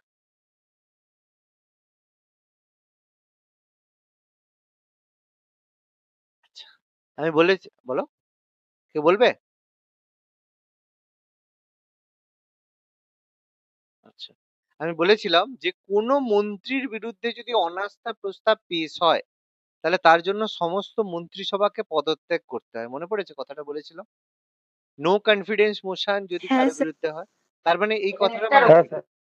তাহলে এই কথাটা বলে দিলেই হলো যে কারো কোনো মন্ত্রীর বিরুদ্ধে যদি অনাস্থা প্রস্তাব পাস হয়, সমস্ত মন্ত্রিসভাকে পদত্যাগ করতে হয়।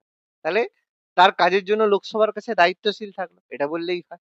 ঠিক আছে, তো সেই কথাটাই দেখো পরের লাইনেই লেখা আছে। আমি তবুও তোমাদেরকে দেখতে পাচ্ছ, তবুও তোমাদেরকে আমি মানে জিজ্ঞেস স্যার করছি। একজন যদি অনাস্থা প্রস্তাব হয় একজনের বিরুদ্ধে সবাইকে মানে হচ্ছে পদত্যাগ করতে হয়। পদত্যাগ করতে হবে একদম, মানে একজন ডুবলে সবাইকে নিয়েই ডুববে। ঠিক আছে, ওই জন্য কোনো মন্ত্রী যদি চুরি টুরি আচ্ছা। করে বা কোনো স্ক্যান্ডালে হয়, ঝট করে দেখবে তাকে আগেই সংসদে পেশ হওয়ার আগেই তাকে ঝট করে মন্ত্রী পদ থেকে সরিয়ে দেয়। সাপোজ আজকে অমিত শাহের বিরুদ্ধে কোনো একটা চুরি টুরি বা কিছু একটা এলো, ঝট করে দেখবে পরের দিন ও মানে এই মন্ত্রী থেকে অমিত শাহকে সরিয়ে দেবে, দিয়ে এমনি সদস্য থাকবে কিন্তু মন্ত্রিত্ব রাখবে না। ঠিক আছে, কারণ তার বিরুদ্ধে যদি অনাস্থা প্রস্তাব পেশ করে কেউ যদি ভোটাভুটি করে দেয়, গল্প শেষ, পুরো বিজেপি কে আবার ইলেকশন করতে হবে। ঠিক আছে, এইটাই সমস্যা। ওই জন্য ঝট করে দেখবে কোনো মন্ত্রীর বিরুদ্ধে কোনো যদি কিছু হয়, ঝট করে তাকে মন্ত্রিত্ব থেকে সরিয়ে দেয়। কোনো হয়তো মরে গেল, কিছু একটা হয়ে গেল, সঙ্গে সঙ্গে দেখবে সরিয়ে দেয়। রেলমন্ত্রী হয়তো অ্যাক্সিডেন্ট হয়ে গেল, ঝট করে দেখবে পরের দিন রেলমন্ত্রী পদত্যাগ করে দেয় দেখবে, কারণ তার বিরুদ্ধে অনাস্থা প্রস্তাব করলে পুরো মন্ত্রিসভা ঘটি হারাবে। ঠিক আছে, এছাড়া যদি শাসক দল, লোকসভার শাসক দল আস্থা হারায়, তাহলে সমস্ত মন্ত্রিসভাকেই পদত্যাগ করতে হয়। লোকসভার মধ্যে সমস্ত হিসাবে সরকারের হিসাবের কমিটি, আনুমানিক ব্যয় হিসাব কমিটি, মহাগণনা পরীক্ষক। মহাগণনা পরীক্ষক কে? হ্যাঁ, স্যার মহাগণনা কি পরীক্ষক। বললেন, কেটে গেল। আচ্ছা সরি, সরকারি হিসাব কমিটি। সরকার যে হিসাব টিসাব করে তার জন্য কমিটি গঠন করা হয়, সেটা লোকসভায় থাকে। আনুমানিক ব্যয় হিসাব কমিটি, সরকার কি কি জায়গায় খরচ করবে সেটাও থাকে। আর মহাগণনা পরীক্ষক নিয়োগ, মহাগণনা পরীক্ষকটা কি মনে নেই? ভালো করে পড়োনি। সেন্সাস এটা ক্যাগ বলেছিল মনে আছে? কন্ট্রোলার অডিটর জেনারেল ক্যাগ, আগের দিন বলেছিলাম। হ্যাঁ, হ্যাঁ, হ্যাঁ হুম, বলেছিলেন। মানে তাহলে সমস্ত যে হিসাব নিকাশ কি- যে অডিট আমাদের করে যিনি অডিট করে থাকে, যে আমাদের সম্পূর্ণ অডিট করে থাকে, সে ক্যাগ, সে ক্যাগের অ্যাপয়েন্টমেন্ট লোকসভার অন্তর্ভুক্ত। এটাই হচ্ছে ব্যাপার। আচ্ছা যাই হোক, একটু পড়তে হবে বাবা, একটু পড়তে হবে, একটু মনে রাখতে হবে, কি করি বলো? তোমরা তো ভালো অ্যাটেন্টিভলি ক্লাস করো, তোমাদের ব্যাচটা তো সব থেকে ভালো ক্লাস করে, এগুলো মনে রাখতে হবে বাবা। আচ্ছা, যদি আবার জরুরি অবস্থা জারি হয়, রাষ্ট্রে যদি জরুরি অবস্থা জারি হয়, তাহলে 1 মাসের মধ্যে সংসদের অনুমোদিত হওয়া প্রয়োজন বলেছিলাম। আর যদি রাজ্যের সাংবিধানিক অচলাবস্থা হয়, তাহলে 2 মাসের মধ্যে উভয় পক্ষ দ্বারা অনুমোদিত হওয়া প্রয়োজন। ওই যে এমার্জেন্সি জরুরি অবস্থার কথা বলেছিলাম, যদি হঠাৎ জরুরি অবস্থা জারি হয়, তাহলে 1 মাসের মধ্যে সেটা সংসদের অনুমোদন করতে হবে। আর যদি রাজ্যের জরুরি অবস্থা হয়, 2 মাসের মধ্যে সংসদে এটাকে পাস করতে হবে। তবে অবশ্যই বর্তমানে জরুরি অবস্থা জারির পূর্বে সংসদের অনুমোদন বাধ্যতামূলক। আগে কিন্তু ছিল না, ইন্দিরা গান্ধী অর্ডিন্যান্সের মাধ্যমে করে দিত, কিন্তু এখন জরুরি অবস্থা জারি করার পূর্বে সংসদের অনুমোদন নেওয়া বাধ্যতামূলক। এটা কবে হলো? 44তম সংবিধান সংশোধন 1978 এখানে বাধ্যতামূলক করে দিয়েছে। আর যদি জরুরি অবস্থা জারি করো, সেটা কিন্তু আদালত কর্তৃক বিচারযোগ্য হবে। ঠিক আছে, সব আমি বলেছিলাম, মনে রাখতে হবে। কি করবে বলো? পড়তে হবে, মনে রাখতে হবে। আচ্ছা, সংবিধান সংশোধন করার ক্ষমতা কার রয়েছে? সংবিধান সংশোধন করার পুরো যে কনস্টিটিউশন অ্যামেন্ডমেন্ট করার ক্ষমতা, সেটা আমাদের সংসদের হাতে রয়েছে। সংসদ চাইলে সংবিধানকে অ্যামেন্ড বা সংশোধন করতে পারে 368 নম্বর ধারা অনুসারে। আর সাংসদদের কিছু বিশেষ ক্ষমতা রয়েছে। সংবিধানের 107 নম্বর ধারা তাদেরকে কিছু বিশেষ পাওয়ার দিয়েছে, যে এমপিরা রয়েছে তাদের বিশেষ কিছু পাওয়ার রয়েছে। কিরকম? বাক স্বাধীনতা, সংসদের মধ্যে থেকে, ঠিক আছে, 105 নম্বর ধারা অনুসারে সাংসদদের বাক স্বাধীনতার অধিকার দেওয়া হয়েছে। তাহলে সংসদের অভ্যন্তরে কোনো সদস্যকে উক্তির জন্য সেই ব্যক্তিকে আদালত কর্তৃক অভিযুক্ত করা যাবে না। কি বললাম, বোঝা গেছে? তাহলে মানে তুমি সংসদের মধ্যে থেকে কাউকে চোর বলো, যা ইচ্ছে বলো, কোনো চাপ নেই, ঠিক আছে? তাহলে সেখানে গিয়ে তুমি যদি যা বলো, তার জন্য কিন্তু আদালত কর্তৃক তাকে অভিযুক্ত করা যাবে না। তার মানে কি সে যা খুশি তা বলে দিতে পারে? নিশ্চয়ই না। তাহলে তার বিচার করবে কে? একমাত্র স্পিকার করবে। যদি স্পিকারের মনে হয় যে কথাটা ঠিক বলেনি, তাহলে স্পিকার কিন্তু চাইলে শাস্তি দিতে পারে, কিন্তু কোর্ট তাকে শাস্তি দিতে পারবে না, আদালত কর্তৃক দিতে পারবে না। বলবে তাহলে স্যার একটা ব্যাপার হয়েছিল, তোমরা তো কেউ কোনো ফ্যাক্ট ট্যাক্ট কিছু দেখোনি, কি হলো না হলো কিছু দেখো না। কিছুদিন আগে একটা কথা হয়েছিল, রাহুল গান্ধী একটা বলেছিল যত চোর দেখবে সব মোদি টাইটেলের চোর। কথাটা শুনেছিলে? তারপরে তার সংসদের সদস্যপদ চলে গেছিল, সাসপেন্ড করা হয়েছিল। মনে আছে কারো? না খবর টবর রাখোনি? পড়োনি উম, খবর? না অনেকদিন হয়ে দেখিনি গেছে। স্যার। তাহলে খবর রাখতে হবে বাবা, ওই জন্য পড়াশোনা করতে গেলে সব খবর রাখতে হবে। যে কিছুদিন হয়ে গেল, প্রায় 4-5 বছর বেশি আগে 2019-এর এই ব্যাপারটা ছিল, 20-20 দিকে হয়েছিল। যাক আমার সালটা খেয়াল নেই, মোটামুটি অনেকদিন আগে হয়েছিল। যে একটা জায়গায় মানে রাহুল গান্ধী বলেছিল যে যত দেখবে চোর আছে তাদের সারনেম হঠাৎ মোদি কেন হচ্ছে? ঠিক আছে? তোমার হচ্ছে এই মোদি বা এবার হচ্ছে নীরব মোদি, ঠিক আছে? আরো অনেক মোদি আছে, বাকিগুলোর নাম ভুলে গেছি। যত চোরের সারনেম মোদি হচ্ছে কিনা? তাহলে এই নিয়ে কেস হয়েছিল। এই নিয়ে নরেন্দ্র মোদি কেস করেনি। আরো একজন মানে মধ্য রাজস্থান না কোথাকার একজন এমপি ছিল। সে কোর্টে কেস করছিল যে এটা আমাদের মোদি জাতির টাইটেল, তাদেরকে অপমান করা হচ্ছে বা তাদেরকে চোর বলা হচ্ছে। কিন্তু নরেন্দ্র মোদি করেনি, ঠিক আছে? অন্য একজন মোদি এমপি সে করেছে। তাহলে সেক্ষেত্রে মানে রাহুল গান্ধীর শাস্তি হয়েছিল, তার কিন্তু সদস্য পদ খারিজ হয়ে গেছিল, মানে লোকসভার এমপি পদ খারিজ হয়েছে, এবং সেই কেসটা সুপ্রিম কোর্টে কেস হয়েছিল। তাহলে এখানে প্রশ্ন হলো, সে তো তখন সাংসদ ছিল, এমপি ছিল, তাহলে এমপি কাউকে একজন চোর বললো, তাহলে তার জন্য সে কেসটা সুপ্রিম কোর্টে গেল কেন?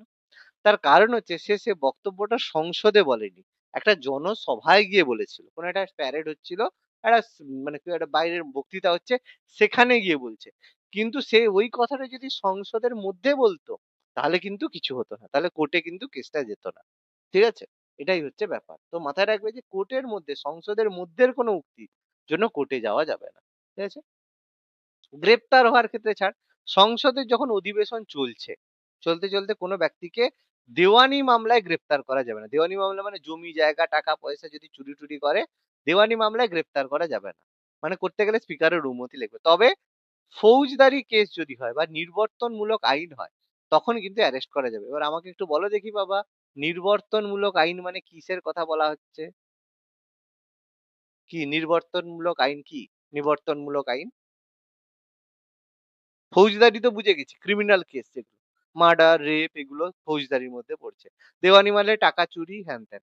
নিবর্তনমূলক আইন কি? না জানা নেই স্যার, একটু বলে দিন। এই রে, মৌলিক অধিকারে ক্লাস করেছিলে? স্যার এটা শোষণ স্যার, শোষণ। শোষণ। আর আর কার কি মনে হচ্ছে বলো? বলছি যে এইরকম কোনো ব্যক্তি যার কোনো একটা মানে একটা কিছু একটা ব্যাপার ঘটালো বা তার আচরণ থেকে বোঝা যাচ্ছে যে ভবিষ্যতে সে অপরাধ করতে পারে, সেই বাহ, জন্য ভেরি গুড, একদম ফুল মার্কস, একদম ফুল মার্কস। তোমার, তুমি ঠিক ট্র্যাকে হেঁটে ফেলছো, বাকি ওকে।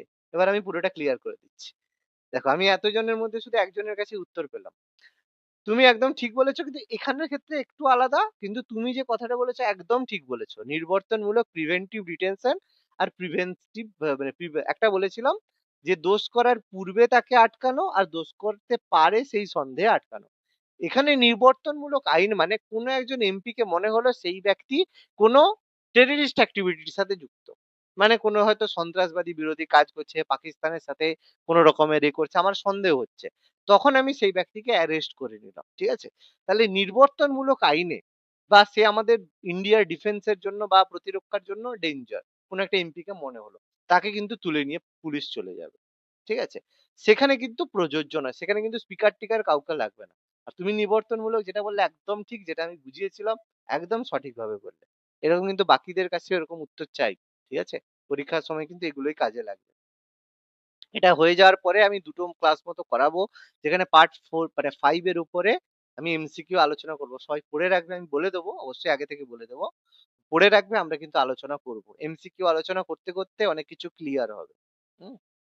আচ্ছা, এবার সাক্ষী হিসাবে আদালতে উপস্থিত না থাকার স্বাধীনতা। অনেক সময় কি হয়, যখন পার্লামেন্টের সেশন চলছে কোনো একটা ব্যাপারে কোর্ট তাকে অর্ডার দিল যে সাক্ষী হিসাবে ডাকলো, তাহলে সে যদি সাক্ষী দিতে যায় তাহলে তো সংসদের থাকতে পারবে না। কিন্তু তোমাকে যদি, তোমার হয়তো কেউ হয়তো কোনো জিনিসে সাক্ষী হিসাবে তোমাকে সমন করলো কোর্ট, কোনো একটা কেসে তোমাকে সাক্ষী হিসাবে কোর্ট তোমাকে ডাকলো, তোমার যা কাজ থাকুক, সে পরীক্ষা থাকুক আর নিরীক্ষা থাকুক, যাই থাকুক, তোমাকে কিন্তু সাক্ষী দিতে কোর্টে যেতে হবে। তুমি যদি কোর্টে না যাও তাহলে কিন্তু তোমার বিরুদ্ধে অ্যারেস্ট ওয়ারেন্ট কোর্ট ইস্যু করে দেবে। ঠিক আছে?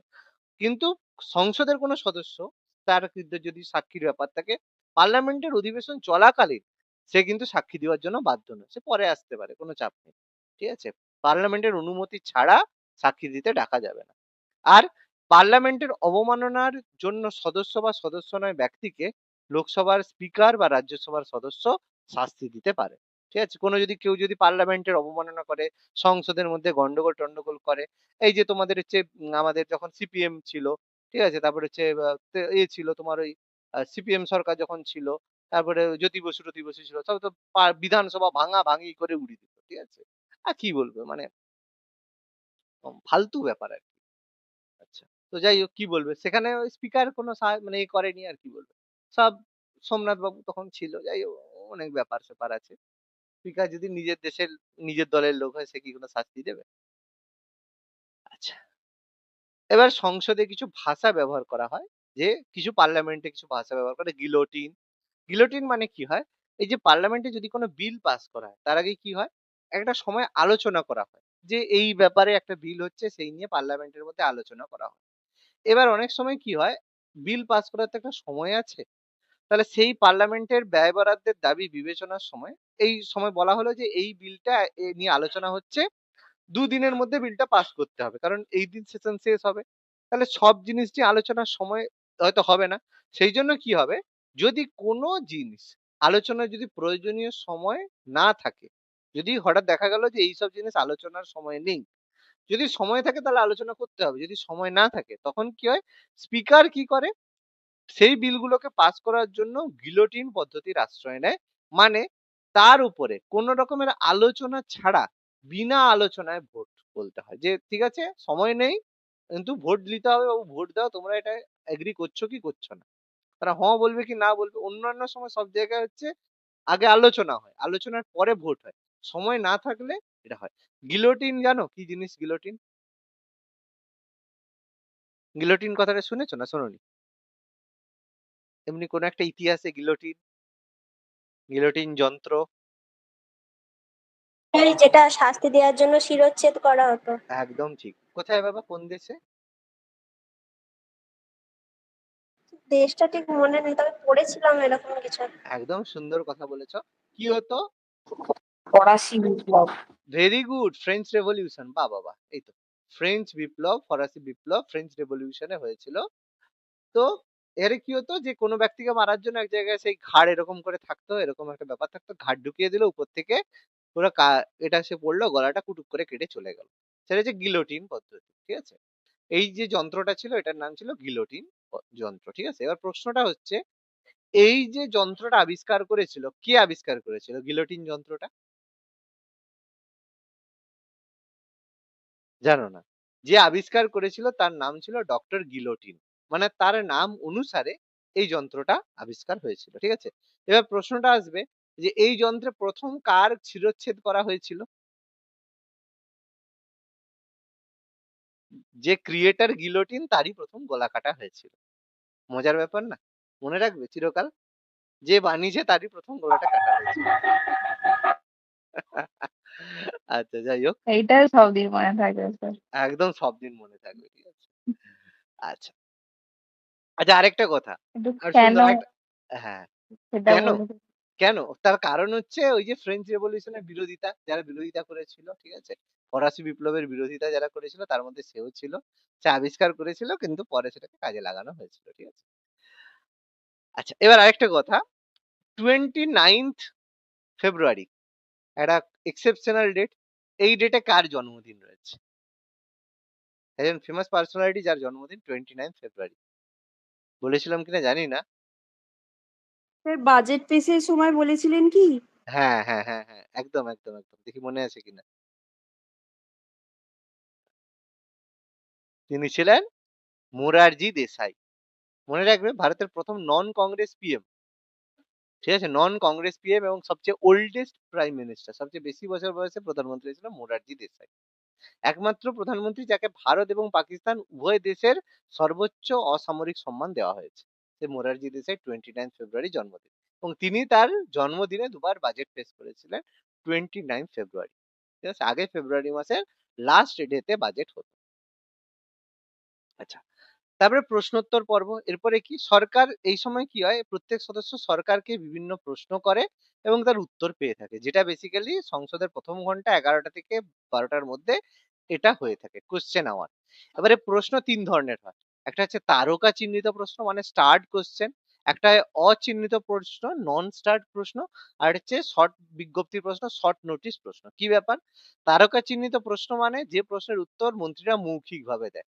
জিজ্ঞেস করলো মুখে মুখে সেই সময় দিয়ে দিল প্রশ্ন করার পরে সঙ্গে সঙ্গে দিয়ে দিল অচিহ্নিত প্রশ্ন যেগুলো কি করে লিখিতভাবে সংসদে পেশ করে আর কিছু প্রশ্ন হয় শর্ট নোটিশ প্রশ্ন যেগুলো কি হয় জাতীয় স্বার্থের সাথে জড়িত ঠিক আছে সেগুলো জাতীয় স্বার্থে এগুলো সাধারণত লিখিতভাবে পরেই পেশ করে থাকে স্টার্ট হলে সঙ্গে সঙ্গে মৌখিক ভাবে দেয় লিখিত যেগুলো অচিহ্নিত হয় আনস্টার্ট আর শর্ট নোটিশ যেগুলো পরে এগুলো জাতীয় স্বার্থের সঙ্গে পরে এগুলো দিয়ে থাকে কোশ্চেন আওয়ারের পরে হয় জিরো আওয়ার 12টা থেকে 1টা পর্যন্ত জিরো আওয়ার বলা হয় এই সময় যে বিষয়গুলো প্রশ্ন হয়েছিল 12টা থেকে 1টা থেকে 11টা থেকে 12টার মধ্যে প্রশ্ন হয়েছে 12টা থেকে 1টার মধ্যে সেগুলো নিয়ে আলোচনা করা হবে ঠিক আছে এবার এটা গুরুত্বপূর্ণ অ্যাডজর্ন মোশন বা মুলতবি প্রস্তাব কি হয় প্রতিদিন সংসদ হওয়ার আগে আগে থেকে একটা তালিকা থাকে যে বাবু এই জিনিসগুলো নিয়ে আলোচনা হবে আগে থেকে কিন্তু বলা থাকে সংসদে যে এই জিনিস নিয়ে তুমি হঠাৎ করে মনে হলো সংসদে আজকে আমি আলোচনা করব আলুর দাম কেন বেড়ে গেছে আর এরকম ব্যাপার নয় তো আগে কি হবে না হবে সব আগে থেকে কিন্তু বলা থাকে তালিকা দেওয়া থাকে এবার অনেক সময় কি হয় এই তালিকা না মেনে প্রশ্ন উত্থাপন করা হয় কিরকম হঠাৎ করে ডিসাইড করা হয়েছে যে এই বিষয় নিয়ে আলোচনা করা হবে বা ডিসাইড করা হয়েছে। যেই দিন সংসদের অধিবেশন বসেছে সেই দিন সকালেই একটা হঠাৎ করে পাকিস্তান আমাদের উপরে অ্যাটাক করে দিল বা কোনো একটা গুরুত্বপূর্ণ বিষয় ঘটলো। তার মানে কি হলো? সেটা আলোচনা করাটা ১ম হবে, তখন সেটা তো তালিকার মধ্যে থাকছে না। তার মানে যেসব জিনিস অত্যন্ত জরুরি এবং জনস্বার্থ সম্পর্কিত হয়, সেগুলো সংসদে এই অ্যাডজর্ন মোশনের মধ্যে আলোচনা হয়ে থাকে। মানে যেহেতু তালিকা মেনে কাজটা হচ্ছে না, তার মানে যে তালিকাটা করা ছিল সেটা মুলতবি করা হলো। নতুন কোনো জিনিস নিয়ে আলোচনা করা হবে, সেটাকেই বলা হবে মুলতবি প্রস্তাব। ঠিক আছে? অনাস্থা প্রস্তাব আমি অলরেডি আলোচনা করে দিয়েছিলাম যে কোনো মন্ত্রিসভা যদি লোকসভার আস্থা ভোজন কিনা সেটা অনাস্থা প্রস্তাব হয়, তবে অনাস্থা প্রস্তাব পেশ করতে গেলে 50 জনের সমর্থন দরকার। 50 জন সমর্থন করবে আর 50 জন সেটাকে প্রপোজ করবে। মোট 100 জন যদি বলে তাহলে অনাস্থা প্রস্তাব হবে, তারপর ভোট হবে। বলেছিলাম আগের দিন। সংসদের অধিবেশন আহ্বান করে কে? রাষ্ট্রপতি বলবে আসো তোমরা বসো। সংসদের অধিবেশন উদ্বোধনী অধিবেশনে রাষ্ট্রপতি ভাষণ দেবে। যুগ্ম অধিবেশনেও রাষ্ট্রপতি ভাষণ দেবে, যুগ্ম অধিবেশন রাষ্ট্রপতি ডাকবে। এখানে একটা কথা আসবে কোরাম। কোরাম মানে কি? 1/10 সদস্য যদি উপস্থিত না থাকে সভার কাজ হবে না। সাপোজ ধরো তোমাদের ক্লাসের মধ্যে তোমরা হয়তো 100 জনের একজন ব্যাচ, ঠিক আছে? তো আমি বলে রাখছি বাবু 100 জনের মধ্যে তোমরা যদি মিনিমাম 20 জন না জয়েন করো তাহলে কিন্তু ক্লাস হবে না। হতেই পারে কোনো একটা ক্লাসের মধ্যে বলা থাকে মিনিমাম 20 জন না জয়েন করলে কিন্তু ক্লাস হবে না। সেরকম সংসদে যতজন সদস্য রয়েছে তার মধ্যে মিনিমাম 1/10 মানে 10% সদস্য যদি উপস্থিত না থাকে সভার কোনো কাজ করা যায় না। সেই জন্য সেটাকে বলে কোরাম। ঠিক আছে? পঞ্চায়েত সব জায়গাতেই এই কোরাম আছে, তবে পঞ্চায়েতে এটা 1/10 হয় না, 1/3 হয়। কেন? কারণ মোট সদস্য 6 জন। সেই 6 জনের মধ্যে কি হবে? 2 জন মিনিমাম থাকতে হবে, 3 জন মিনিমাম থাকতে হবে। ঠিক আছে? তো সেখানে ব্যাপারটা কম হয়ে থাকে। সেখানে 1/10 কি করে হবে? 6 জনের মধ্যে কি আর 1/10 হয়? 10 জন হলো 1 জন। তাহলে কি হয়? মিনিমাম সেই জায়গায় ওই জন্য পাল্টে যায়। পঞ্চায়েত মিউনিসিপ্যালিটিতে এটা পাল্টে যায়। লোকসভা, রাজ্যসভা, বিধানসভাতে এটা 1/10 হয়ে থাকে। ৩ টে সেশন হয়, এই যে বললাম বাজেট সেশন ফেব্রুয়ারি, মে মাসে, বাদল সেশন মানে যেটা বর্ষাকালীন সেশন জুলাই আগস্টে, শীতকালীন নভেম্বর ডিসেম্বর। এর মধ্যে ৩ টের মধ্যে ২ টো করা বাধ্যতামূলক। বাজেট তো হবেই হবে, আর হয় বাদল করো নাহলে শীতকালীন করো। জেনারেলি এটা আমাদের এই শীতকালীন অধিবেশনটাই করে, আবার অনেক সময় বাদলটা করে থাকে, আর বাদলের পরে একটা গ্যাপ থাকে বা মাঝামাঝি সময় আরেকটা করে দেয়। সেটা সরকারের উপর ডিপেন্ড করছে কিভাবে করবে। এবার কিভাবে বিল পেশ হয়? আমি অলরেডি বলেছি কোন বিল পেশ করার আগে কি হবে? প্রথমে একটা খসড়া বা ড্রাফট দিতে হবে। সেই ড্রাফটটাকে বলা হবে বিল। যে আমি এটা করতে চাইছি, বিল হলো। সেই বিলটা কি হবে? রাষ্ট্রপতি যখন অনুমোদন বা স্বাক্ষর করবে সেটা তখন আইনে পরিণত হবে। তবে রাষ্ট্রপতি অর্থ বিল এবং সংবিধান সংশোধন বিলে স্বাক্ষর দিতে বাধ্য থাকেন। এটা আমি অলরেডি বলে দিয়েছিলাম যে রাষ্ট্রপতি এই জায়গায় স্বাক্ষর মানে ভেটো পাওয়ার প্রয়োগ করতে পারে না। মনে করো তাহলে এগুলোতে মানে মাস্ট স্বাক্ষর করে। অর্থ বিল বলেছিলাম 110 নম্বর ধারায় অর্থ বিলের সংজ্ঞা দেওয়া হয়েছে। অর্থ বিল কেবলমাত্র লোকসভাতেই পেশ করা যায়, রাষ্ট্রপতির সম্মতিতে লোকসভায় পেশ করা যায়। অর্থ বিলে রাষ্ট্রপতি স্বাক্ষরদান বাধ্যতামূলক। অর্থ বিল রাষ্ট্রপতি সাইন করতে বাধ্য থাকে। এবার প্রত্যেক বছর অর্থ বিল আগে আর্থিক বছরের আগে সরকারকে বাজেট পেশ করতে হয়। এই যে আমাদের ফেব্রুয়ারি মাসে বাজেট হয়, তাহলে ফাইন্যান্সিয়াল ইয়ার শুরু হওয়ার আগে সরকারকে বাজেট পেশ করতে হয়। বাজেট কে পেশ করে? সাধারণত অর্থমন্ত্রী পেশ করে রাষ্ট্রপতির অনুমোদন সাপেক্ষে। কেন? কারণ বাজেট যেহেতু মানি বিল বা অর্থ বিল, তাহলে রাষ্ট্রপতি সম্মতি জানাবে। ফেব্রুয়ারি মাসের ফার্স্ট দিনে বাজেট পেশ হয়, যার মধ্যে বাজেটের মধ্যে অনেক কিছু জিনিস থাকে। সরকার কোথা থেকে আয় করবে, সরকার কোথা থেকে ব্যয় করবে, সেগুলো সব বাজেটের মধ্যে বলা থাকে। আর সমস্ত টাকা পয়সা খরচ হয় কনসলিডেটেড ফান্ড অফ ইন্ডিয়া থেকে। 3টে ফান্ড বলেছিলাম, কনসলিডেটেড ফান্ড, কন্টিনজেন্সি ফান্ড আর পাবলিক ফান্ড। কনসলিডেটেড ফান্ড প্রধান ফান্ড, যেখানে যা ইনকাম হবে যা খরচা হবে সব এখানেই থাকবে, প্রধান ফান্ড এখানে। বাজেট আলোচনার পূর্বে বিরোধীরা কি করবে? ব্যয় হ্রাসের প্রস্তাব উত্থাপন করবে। যে বলল এই খাতে এই খরচা হবে বলল, তো বিরোধীরা কি বলবে? না অত খরচা না, কম করো। ব্যয় হ্রাসের প্রস্তাব পেশ করবে। এবার বাজেট পেশ করার আগে পূর্বে সরকার রাজস্ব বিল পেশ করে থাকে। রাজস্ব বিল মানে কোথা থেকে কত টাকা আসবে। আগে সরকারকে ইনকাম বলতে হবে, রাজস্ব বিল, তারপরে সরকার খরচের কথা বলবে। ঠিক আছে? তো যাই হোক, এরপর এবার আমাদের বাজেট কবে পেশ হয়? ফেব্রুয়ারি মাসে বাজেট পেশ হয়। ঠিক আছে? পাস হয় কবে? এপ্রিল মাসের 1 তারিখের মধ্যে, এপ্রিল মাসে এটা পাস হয়ে থাকে। এবার তার মানে তাহলে ফেব্রুয়ারি মার্চ মাসে সরকার কি খরচ করবে না তাহলে? তাহলে বিল যেহেতু পাস হয়নি তাহলে কি সরকার এই সময় কোনো খরচ করতে পারবে না? তার মানে বাজেট পেশ করার আগে সরকারকে কি করতে হয়? টাকা কিছু মঞ্জুর করে দেওয়া হয় সরকারের জন্য।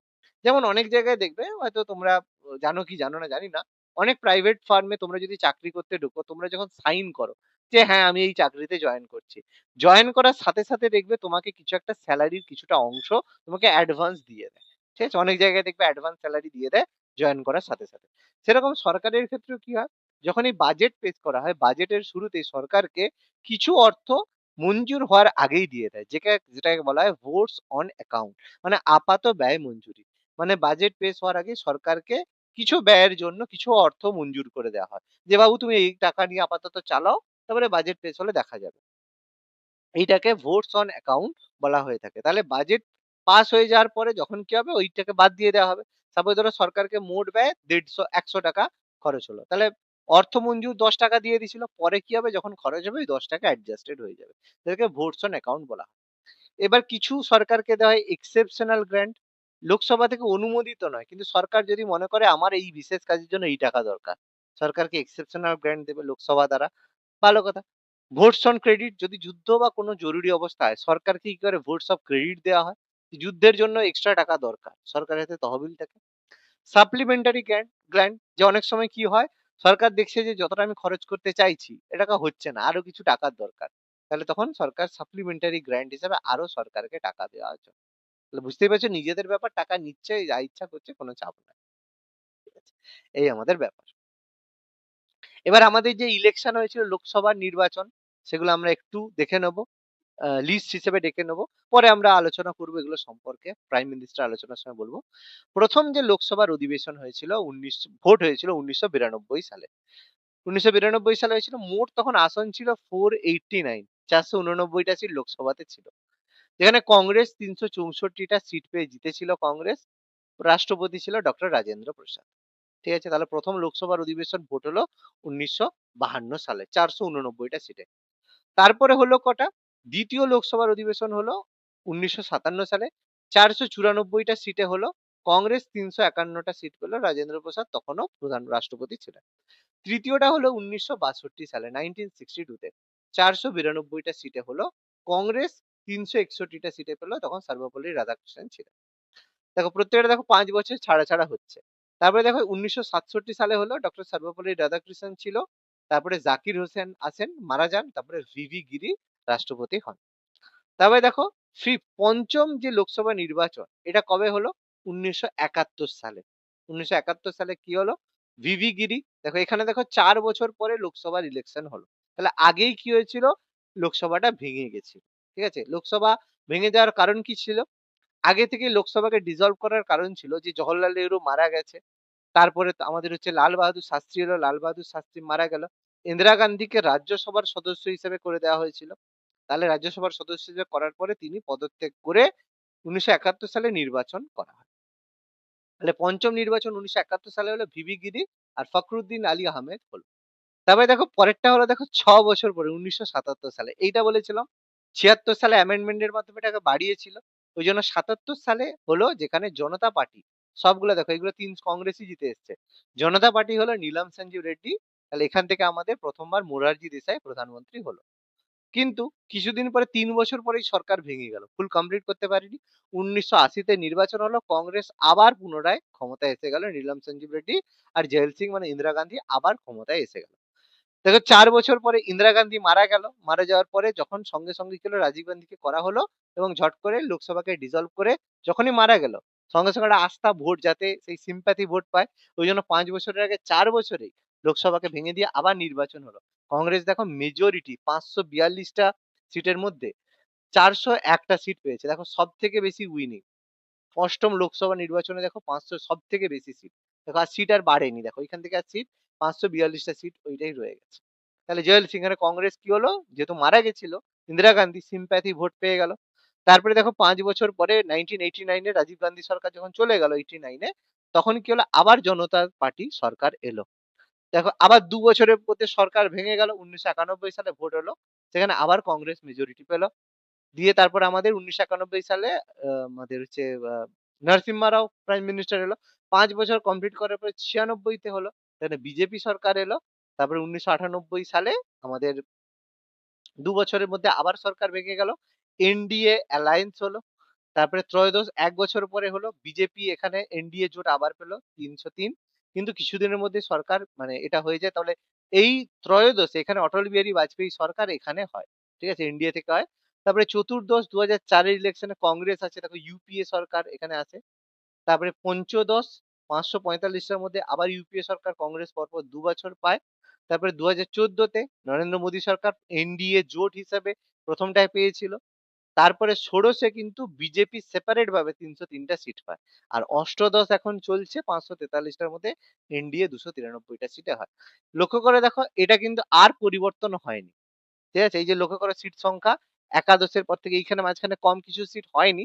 তার একটা বড় কারণ ছিল এই সিটগুলোতে ভোট হয় না, এগুলো অন্য কারণে ছিল।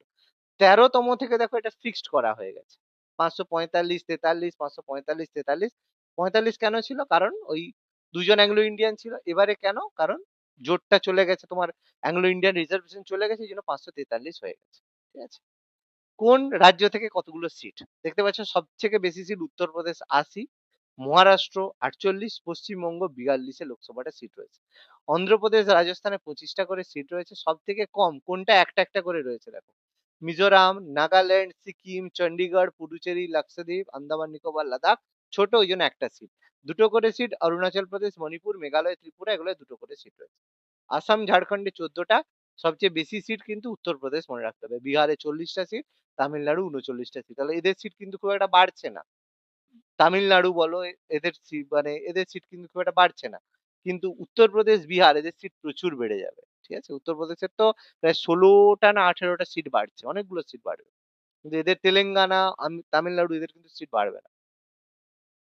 লোকসভার স্পিকার, আচ্ছা এটা হলেই আমাদের কমপ্লিট। এবার এই যে লোকসভার স্পিকার, লোকসভার যে সভাপতি হয় তাকে স্পিকার বলা হয়। স্পিকার অবশ্যই লোকসভার যে সদস্য হয় তাকে স্পিকার হতে হয়। ন্যূনতম 25 বছর সদস্য, কারণ স্পিকার কি হবে? তিনি একজন এমপি হবে। এমপি যে সেই তাদের মধ্য থেকে যাকে মনে হবে স্পিকার, 5 বছরের জন্য যতদিন তিনি স্পিকার থাকবেন, এমপি একজন থাকবে। স্পিকার কোনো সদস্যরা যদি মনে করে তাকে পদচ্যুত করতে পারবে, তবে অবশ্যই 14 দিনের নোটিশ। যেমন রাষ্ট্রপতিকে সরানোর আগে নোটিশ দিতে হয়, স্পিকারকে সরানোর আগেও নোটিশ দিতে হবে।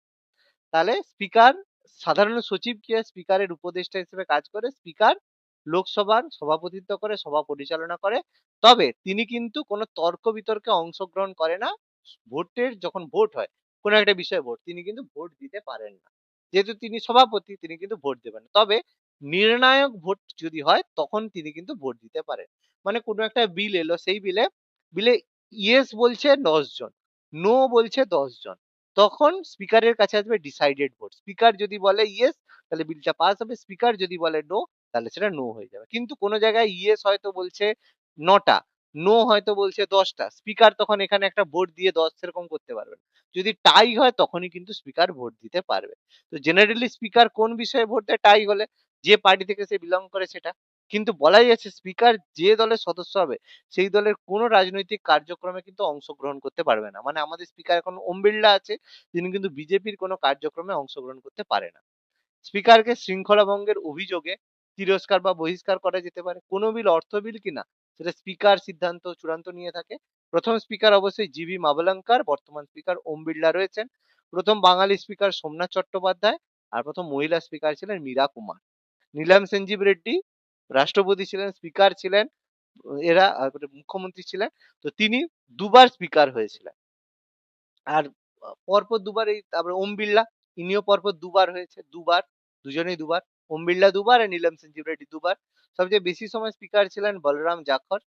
আর লোকসভা স্পিকার যিনি পরবর্তীকালে রাষ্ট্রপতি হন, নীলাম সঞ্জীব রেড্ডি। আর কেউ কিন্তু স্পিকার থেকে রাষ্ট্রপতি হন। স্পিকার যদি না থাকে ডেপুটি স্পিকার তার কাজ করে। ডেপুটি স্পিকারও 5 বছর, তিনি স্পিকারের অনুপস্থিতিতে কাজ করেন। তিনি কিন্তু সবাই অংশগ্রহণ করে আর ভোটও দিতে পারে, কিন্তু তিনি যখন স্পিকার আছেন তখন ভোট দিতে পারে না। অন্য সময় তিনি কিন্তু দিতে পারবে। আচ্ছা, আর রাষ্ট্রপতি কি করে? যতক্ষণ না স্পিকার অ্যাপয়েন্ট হয় তত সময় প্রোটেম স্পিকার বলে একজনকে অ্যাপয়েন্ট করে থাকে, যে যতক্ষণ না হয়তো স্পিকার হচ্ছে না। স্পিকার তো সঙ্গে সঙ্গে হয় না, প্রথমে এমপি নির্বাচন হয়। তাহলে তারা এমপি হওয়ার পরে ডিসাইড করা হয় যে কে স্পিকার হবে। তাহলে যতক্ষণ না তারা ডিসাইড করতে পারছে স্পিকার কি হবে, ততদিন রাষ্ট্রপতি একজনকে প্রোটেম স্পিকার হিসেবে অ্যাপয়েন্ট করে দেয়, তুমি এটা চালনা করে থাকো। ঠিক আছে? তো এই হচ্ছে আমাদের টোটাল পার্লামেন্ট। ঠিক আছে? তো এটা তোমাদের হয়ে গেল পরের দিন। আচ্ছা, তোমাদের তাহলে আমি প্রথমে একটা প্রশ্ন করে নিই, তোমরা উত্তরটা মানে এটা বলবে। নেক্সট দিন তোমরা কি করতে চাইছো বলো? এমসিকিউ আলোচনা করব, না প্রাইম মিনিস্টারদের সম্পর্কে আলোচনা করব? এটা আগে এটা পরে করা যেতে পারে, যেটা তোমরা বলবে সেটাই। Sir prime minister MCQ. MCQ sir. MCQ, ঠিক আছে। তাহলে যা উত্তর পেলাম বেশিরভাগই, তাহলে পরের দিন আমরা এমসিকিউ আলোচনা করব। নেক্সট দিন এই পার্ট 5 থেকে আলোচনা করব। ঠিক আছে? যে রাষ্ট্রপতি, প্রধানমন্ত্রী, পার্লামেন্ট সব বিষয় নিয়ে পুরো আলোচনা করব এমসিকিউ। তারপরে আমরা প্রাইম মিনিস্টারের আলোচনা হবে। প্রাইম মিনিস্টারের সময় কি ঘটনা হয়েছিল, আরো কি সব কিছু ব্যাপার-ট্যাপার রয়েছে সবকিছু আমাদের আলোচনা হবে। তারপরে আমরা রাজ্যপাল আমাদের একটু আছে সেটা আমাদের হয়ে যাবে। ওকে? তাহলে ভালো করে একটু পড়বে বাবা। না পড়াশোনা করলে কিন্তু এক্সামে সমস্যার মধ্যে পড়বে।